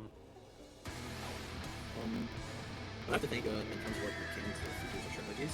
But something I've always wanted. I want to take a group of characters and send them to another local thing, I suppose. Put them in another Final Fantasy universe and see how they fare. You mean doing like a multiverse thing? Sort of. I mean, technically it's a Final Fantasy multiverse because we have multiple titles which touch on it. And we have Ray of Exvius, we have Wars of Visions. Yeah, let's talk even off, then, you know, fucking 15 there, Easter eggs to 7. Yeah. Let's swap the characters in 10 and 13 and see how they fare. That, you know what, I'd play that one. Actually, yeah. Because you have very similar playstyle between some characters in there. Granted, swapping Snow as Fist Fighter and Reek as a Fist Fighter is a bit weird, but... Maybe I like the first things. I'm not making a comment on that. Well, We're not in After Dark Towers yet. No, it's after 8. How much later is it gonna get? That's normally my overnight shifts is the After Dark stuff. It's still a bright sunny day for me, so I'm after Dark yet. I have a mechanic or a feature which I don't know in that classified as I've been sitting on for a while. I haven't worked out all the details, but I'm gonna ask you guys in chat this as well because as a massive Final Fantasy fan, I'm really curious to get Jake's thoughts on this. How would you guys feel about? You see how with New Game Plus you can start over with a lot of stuff, right? Yeah. And in Final Fantasy games you have like a level cap. Actually, a lot of the Final Fantasy games don't really have a New Game Plus to them. I've always wanted to do like a prestige system. So once you hit level cap, you can prestige, keep it. Like all your stats and stuff, and then you have a reset, you get like a boosted stat and something else. So like, think of it like you get to level 100 on the cap, you prestige, it resets everything, but you get a massive boost in like one stat or one thing, probably to go with like whatever you're building them. You can go through and just continue building up your characters. I've always thought a sort of prestige mechanic would be really fun in Final Fantasy because it allows for even more replayability and it provides additional challenges. You can build them in so many different ways. It's actually something that sort of exists in 13 because beating the main story is not at level cap because after you beat the main story, you have your Mysterium extended even more. Yeah. That's fair. And with them being 6 different pathways you can do on that, Yeah. there's a ton of experience you can get to build every single pathway on each character. I suppose take that concept, add more onto it, give it some more oomph, and then drop you in a more open world game that's not quite as linear as 13, that allows for more exploration, more side quests, things like that. And I think you're onto something really, really cool with the title there. Yeah. Or I if would not, love to see a remake of some of these games, like a remake of 10 that gives us a more open world of that, which yeah. I know depends on how they do it, but I feel like they could do really well with it if they ran off the engine of the 7 remake. Yeah. I think so. But I'd also love to see a remake of 13 given the open world treatment Oh, that God. it should have had at the time of release. but I kind of prefer the Sphere Grid over the Solarium, personally. The Sphere Grid, funny enough, I compared, and this is going back into Kingdom Hearts versus Square thing. You remember in Recoded the chip system there for your level up stuff? It reminds me of the Sphere Grid 10. Recoded. I know you don't like Recoded, it was one that I started with. I can see the connection. It's very good. But I do agree that Hysterian's an interesting one. It is. In a way, it's more restricted because each character can only do their own Crystarium. Whereas the Up to a Sphere point, Grid, I would expand it out, yeah. yeah. Whereas the Sphere Grid, you can go Once the you entirety of at the it. point that you unlock it, you can do external character basically come same at the end. Yeah. Because like, they can all have the exact same skills. The only one that's different is Yuna having summons. Yep. Which, I mean, Yuna's the most powerful one anyway, as far as magic. Her attack magic Yeah, skill is Give me her much higher. Luna's black magic. Oh, Yeah. I do that every time. Uh-huh. I'd just like to point out that this is to be like Final Fantasy. We're kind of We specified. focused on a couple of... We focused on 10 quite a bit, which I don't think that's the thing. That's probably the best time to The thing is, 10's the one that most of us have actually fully played, whereas some of the titles I've played halfway through, maybe a third, but I can't say much once I've ever beaten them. So I don't think you haven't beat 15 yet. No, I'm still in the final mission. I just haven't had a chance to really play it because, you know, constantly being at the hotel and everything. You have 18 plus set on your too, right? Yeah. Okay. Everything. So what I'm about to say, I can't probably do it. There's something more gas you cannot do in 15. I would agree that it's the same with 10, and arguably times 13 with 10. You're like we've talked about these games primarily, we've talked about 4 as well. 7 considered them sort of later. But I mean, I think my thing is, I guess going back to the question you asked not long ago, take all of the elements that make 10, 15, 13 times. I would take all of these elements and add them to one game, and without spoiling anything, because again, I'm not sure if I've seen a look of 16. From what I've seen, when you finally do get the chance to play, I think you will be in for a treat. I think that they did take a lot of elements from the games, or figures, so very keen to play. Actually, there's one I do want to touch on for a game that's not as much Final Fantasy as you would expect it to be, and that's Stranger of Paradise. But it's basically Dark Souls Final Fantasy. Yeah.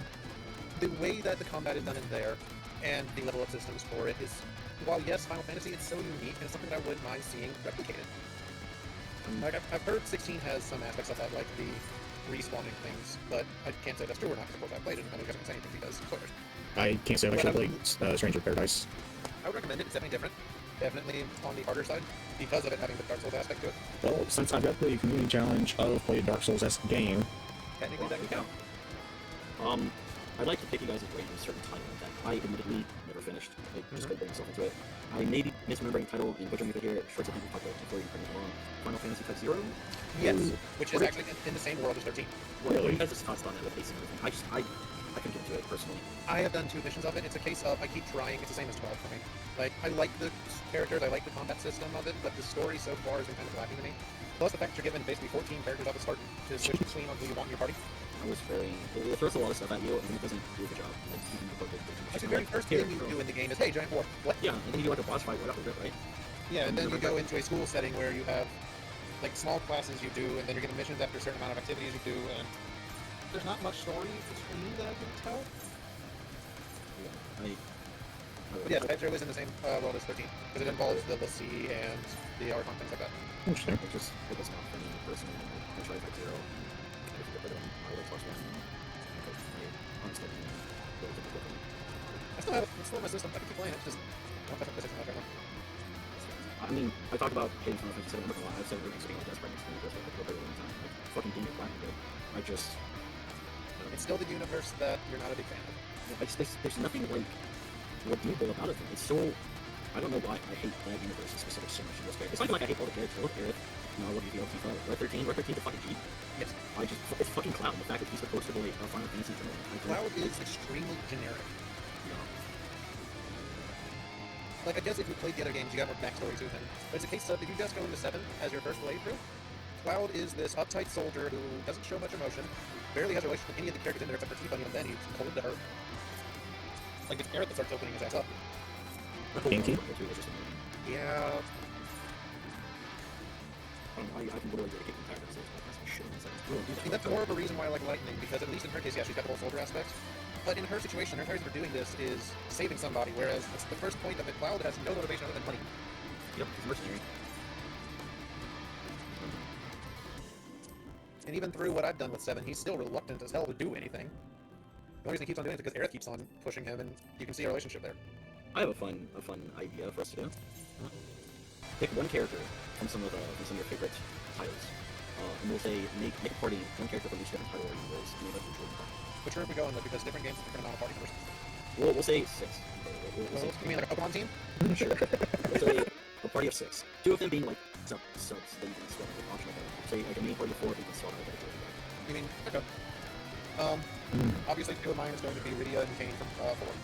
Because I love those 2, and I've always been a thing for Dragoons. I would definitely have Hope and Lightning.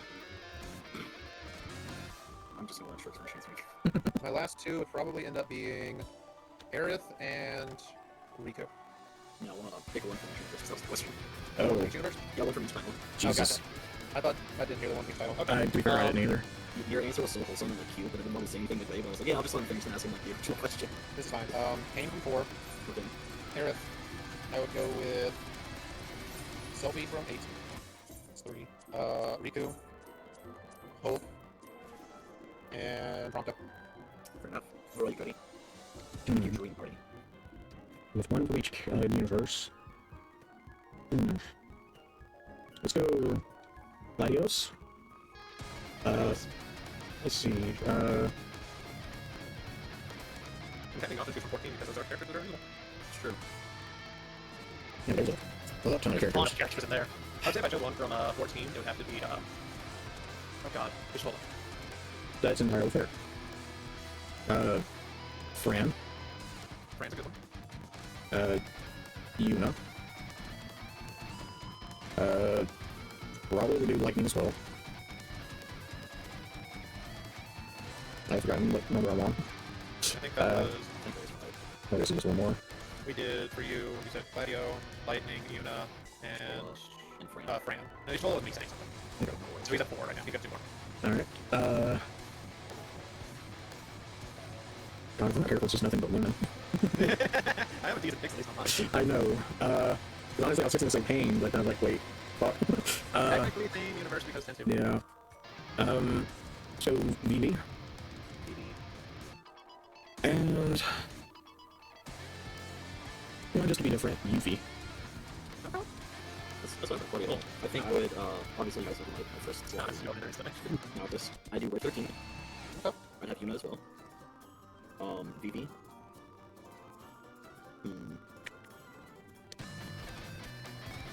next one I'm going to say is interchangeable because I think I would either have Snow or Hope.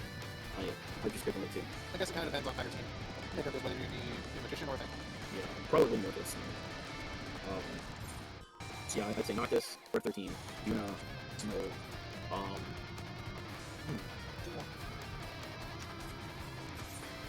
Yeah, nice question. I thought it was. I was less prepared than I thought or more prepared than I thought it was. I had it in my head, and then I just forgot that this too. I didn't think myself. Hang on, I'd probably add King. Because I'm just going to block. Yeah. And then, honestly, maybe this one off, but I think I'd have block as well. Just another block or something. Yeah, probably the area. Yeah, I think that'd be mine. If you guys in chat want to pick one character from each title, I think the party of 6 minutes, that'd be some pretty interesting things like parties. I gave myself a lot of TPSs. Yeah, but I'm just single biased. we know you're just like, And specifically, if I was going the harem route, I would have been choosing different characters, to be fair. that's your overall. Actually, you know, I've always thought she was a bit too over-chested. Honestly, her personality is not really the issue. It's, I don't go for that busty. That's fair. I guess Cody is confirmed with NASCAR. Oh, in a heartbeat. Well, you're here first, folks. Cody is Cody NASCAR, he for sure is. That's just better. Yes. Doesn't mean I can't appreciate a good chest, though. That's right. Alright, dipping into the more NSFW side of things. Oh boy. There we go. Top 3 women in the Final Fantasy universe slash franchise. Oh, Jesus. Okay. Okay, for sure, she's me now. I can answer both. I can answer both. Yeah, Shrix, you... also, keeping in mind, chat, Shrix is asexual, so this may be a tad awkward or uncomfortable. If you don't want to answer Shrix, go for it. No, I'm fine answering. Right. Three people you absolutely just fucking destroyed. Or be destroyed by. Right. Or be destroyed by, sure. I can answer both on women and defense sides of the women. Very first one for me is Yuna. Absolutely love her. She is so sweet. She tastes sweet, too. Anyways. I would go with Rydia. And last one would be... oddly enough, Peter for me with this. You know what? Fair enough. As for the guys, Morrison is the one. I don't Bronco know. and Ed for Ninja. Alright, with Bronco, I just need to specify. Are you destroying or being destroyed by? Cool. Switch it up, okay, switching. Alright, Cody. Feel free to answer men and women, or whichever one you prefer, but would you destroy or be destroyed by them? Riku? Riku, I feel like you get very freaky about Yes. Normally I probably would have said Yuna, but I've already got someone along the personality lines of that, so I'm going to skip on that. Let's see. Honestly, Shola.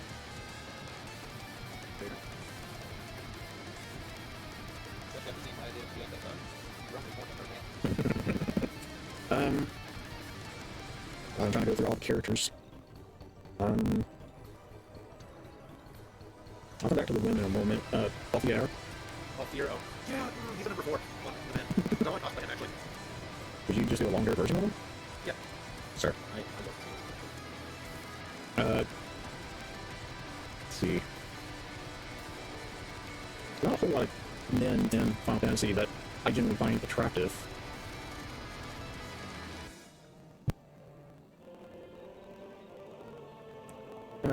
Cindy.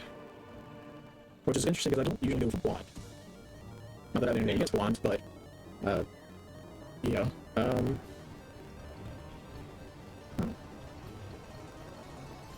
I know we're generally avoiding it, but I will go 16 Sid. Oh, I know what I can do for you. Jade's getting these purposes too. Lulu, Tifa, not just a frame, which, okay. Yeah. Tifa is very passed around. Oh, you know.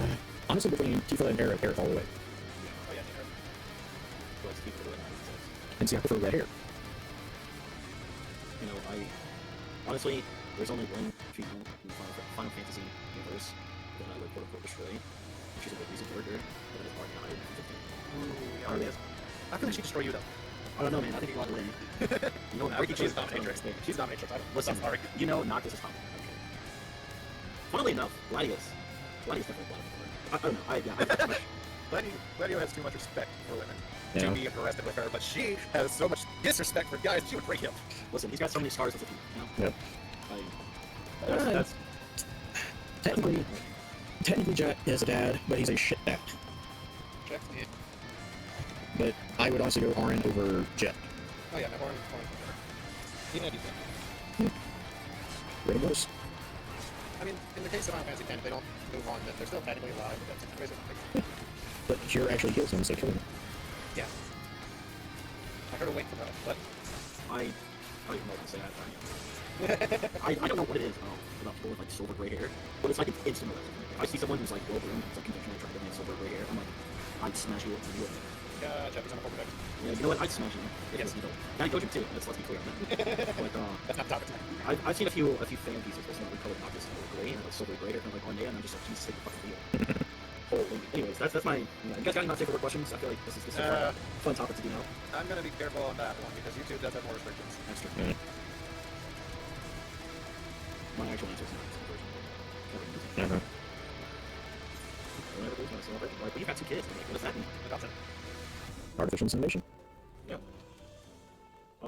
Let's see. I love how interactive Chad has been with this whole thing too. Like before Meryl went to bed, he was steady, just asking questions and commenting. Jade's been here, just interacting the whole time. Yeah. I really enjoy doing segments like this that like our Speaking chats. of, hey, you need to do some streaming of some Final Fantasy games. I would watch Jade's stream content. Art. Congrats on 300. Jade didn't want to do Final Fantasy. That's actually something that I've been wanting to do. Just or not necessarily chronological, but play through 1, 2, 3, all the way. Which I think this way I'm kind of going backwards with 16, 15, yeah. 14. Pretty much. 14's not gonna end anytime soon. No, they just announced the new DLC or expansion. Cody, can I request your next Final Fantasy game? After 15 is through, sure. I mean, I have enough channel points for it. I know you do. Please get more Final Fantasy. I would lose my shit to watch that game again. I think that'd be emulated or it's on Steam, one of the two. It's on Steam. I thought it was on PS4. Or I thought it was on PlayStation. It was, but they ported it to Steam. Oh. I still might play it on PlayStation if it's still there. The controls are much better on PlayStation unless you're using a controller because it's not optimized for a keyboard mouse. But Oh, really? it's very, very shittily optimized for keyboard. Controller on Wave if you play on Steam. Interesting. I know I said that a few times during this episode, but genuinely, I feel like if there was like another title that I think would just draw you and Shrix in, it'd be that one. Also, in terms of women at Smash, God, for WoW. Yeah, you probably put anywhere else. But yeah, I should like right now I'm also playing 14 on PS5 with mouse and keyboard, so I should also technically be able to do that with Final Fantasy. Yeah, I would just. I mean, if keyboard mouse feels smoother to you, play it that way. As someone who's played both, controllers it's just much more optimized. I mean, the same way we say with Final Fantasy 14, where keyboard's better than controller, but people play both. I don't know how anyone plays an emo with a controller with more power to it. Yeah, you'll have to ask Rich for that. It says he's thinking of streaming Legend of the Dreamer. Ooh, nice. He's using scrap pack for. But I mean, if Final Fantasy is better with a controller, that's not an issue either. It's infinitely better. I'm just, God, I could do an entire mini episode on that game alone. Such a good game. Except the mascot in the game makes me want to show scissors in my ears. I was going to say something else on the menu too, so I'll slightly censor myself. I was like Teddy.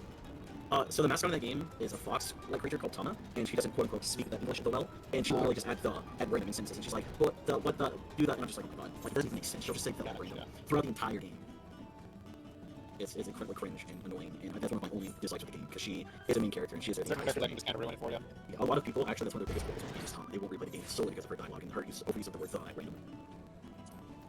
It's incredible. But outside of that, personally, I give that game 8.5, 9 out of 10. I'm not going to say it's perfect, but... No such thing as perfect. What's about Kingdom Hearts 2? Even that has some issues. Fair enough. There are a lot of things. My main complaint with 2 is not having God Woman in certain form until you maxed out. Yeah, that was a choice. You know what, I will say though, Roxas' reaction commands, pinnacle. So good. Any final thoughts for tonight? I don't think so. This has been a lot of fun. Are we doing this every Thursday or are we doing it bi-weekly? Right now, my timeline Right, says every other week. so you heard it here, guys. It's not going to be every week. It's going to be every other week. So The next one will end up being on the 17th, and we'll have a topic ready for then as well. because we do, well, I say we, I don't have much of a life. Shrix has a very time-consuming job as his Cody, so I don't have as much time, and we have to pick something we all know. Any thoughts for the next episode before we wrap up or anything? Any like suggestions? Chat, you guys got any suggestions, Cody Shrix? One of them I want to do is a nostalgia one. Old games that we remember. Just retro nostalgia gaming in general? Yeah. I'd love to do something like that. And we can also kind of cut that into different platforms as well. Like one night is Nintendo nostalgia, PlayStation, Xbox. Yeah. Oh, Oh yeah, like about the best seasons that we kind of got on the 18 show would be like that. That would be probably Yeah. question. Would you guys explain an entire episode dedicated to 10 and 10 2? I would have to actually beat 10 2, but yeah. We don't have to like refamiliarize yourself, but I'm asking so because we talked about bringing on guests and stuff. I know that Jade won't join for that. Yeah. Yeah, so my question is, would you guys want to do 10 and 10 2? And if we get Jade, would you want to come be a guest speaker on the podcast and talk with us about 10 and 10 2 and things surrounding that? It says, we'll just see you guys react to the Jack Boss fight and the great music. Yeah, we can definitely react to that. Chicken parm's delicious. What you have for dinner, Cody? I had dinner. I haven't had dinner yet. What you have for dinner, Cody? I had dinner. No, originally I went to the International Food Market and came back with these Nutella stuffed pastries. They were still hot, so I had a couple of them. Nice. But no, I have not eaten. I probably should, considering it's almost 9 o'clock and I'm going to go to bed. Yeah, we'll end here just Go a ahead second. and end here. Before we end out, a few things I want to touch on again, just because some more people have come in. I will be adding a channel in the server where you guys can give things for us to react to, make suggestions for episodes, things like that. That'll be part of the server tonight. Jay, feel free to put some things you want to see us react to or future episode recommendations. Actually, yeah, if you got any kind of gaming clips you want us to react to, Yeah. like if they're involving a title that we're working on for the podcast, we'll pull them up and we can react to some stuff for it. And Absolutely. depending on what the topic is, some of us might have already seen the scene multiple times. Yeah. But that's fine. Sometimes it's nostalgic and fun to rewatch. I'm good with that, Jade. Yeah, we're KP. Closing thoughts here is I always want to do a podcast. Like, what better way to do it with two of my closest friends. Thank you guys for joining me in this and taking on the straight mental with me. A lot of fun. There will be some official Duality Stream logos and designs and stuff coming soon. I don't know if it'll be merch right away. I know some people have asked me about Duality Stream merch for the podcast. Don't know if it'll be coming straight away. Obviously, I'm going to talk to Cody Shirts about that because we share all of that. But Then I'll be opening up some separate store about that. exactly. But there is an official logo in the works right now. It's really, really cool. And yeah, I just want to extend a very warm and blessed thank you to these two lads for taking time out of the day to come sit with us with me. But thank you to everybody that came through on your guys' streams, and if my recording has worked properly for all of you that are watching on YouTube, thank you so much for sticking to the end if you have. I know this is a decently long one. A lot of fun though. Yes. Next episode is what day, Shrix? The 17th? The Yeah. 17th. Okay, 17th, same time, 4:30 PST. You guys can do the math. About 6:30 Central. And for Shrix, what she's recording, it doesn't matter. It'll go out the next day usually. We're gonna hit the road to Katie here. Very, very lovely soul. I enjoy her content. She's very sweet. Her show some love. Just subscribe. Feel free to use the rating over the Apple's rate. We have that now. Thank you guys again, Chad. Thank you so much. Much love to you all. You guys know the deal. Stay you, stay true, and never ever let go of yourself. Because that's one wonderful thing about Tigers. You're the only one. That's it for me. Cody Shrix, anything for you right here? I got most of my stuff out. Yeah, just thank everybody for coming out. It's been a blast. I'm looking forward to the next one. Absolutely. Thank you guys again. We'll see you guys on the 17th. Feel free to throw some stuff in that channel, and we'll catch you on the next one. Good night, everyone. Let's check and see how this recording actually went, because with it cutting on the stop timer every so often, I'm worried. Show me the files, please. How big is this? He did do the whole thing. Okay. Nice. I was worried about the stop time having messed it up, which means I could have kept playing game, but I was worried. Okay, good to know in the future. He was mostly just focused on my character for a good half of it. Yeah. But you can understand why on that. That's basically 2.5 hours. That was a lot of fun. What you guys think? I just enjoy talking about games in general. So anything like this I'm always down for. I wish I could have been on more of Nate's, but most of the topics that we had in as times as it was, I couldn't line up with. Turn Katie down again.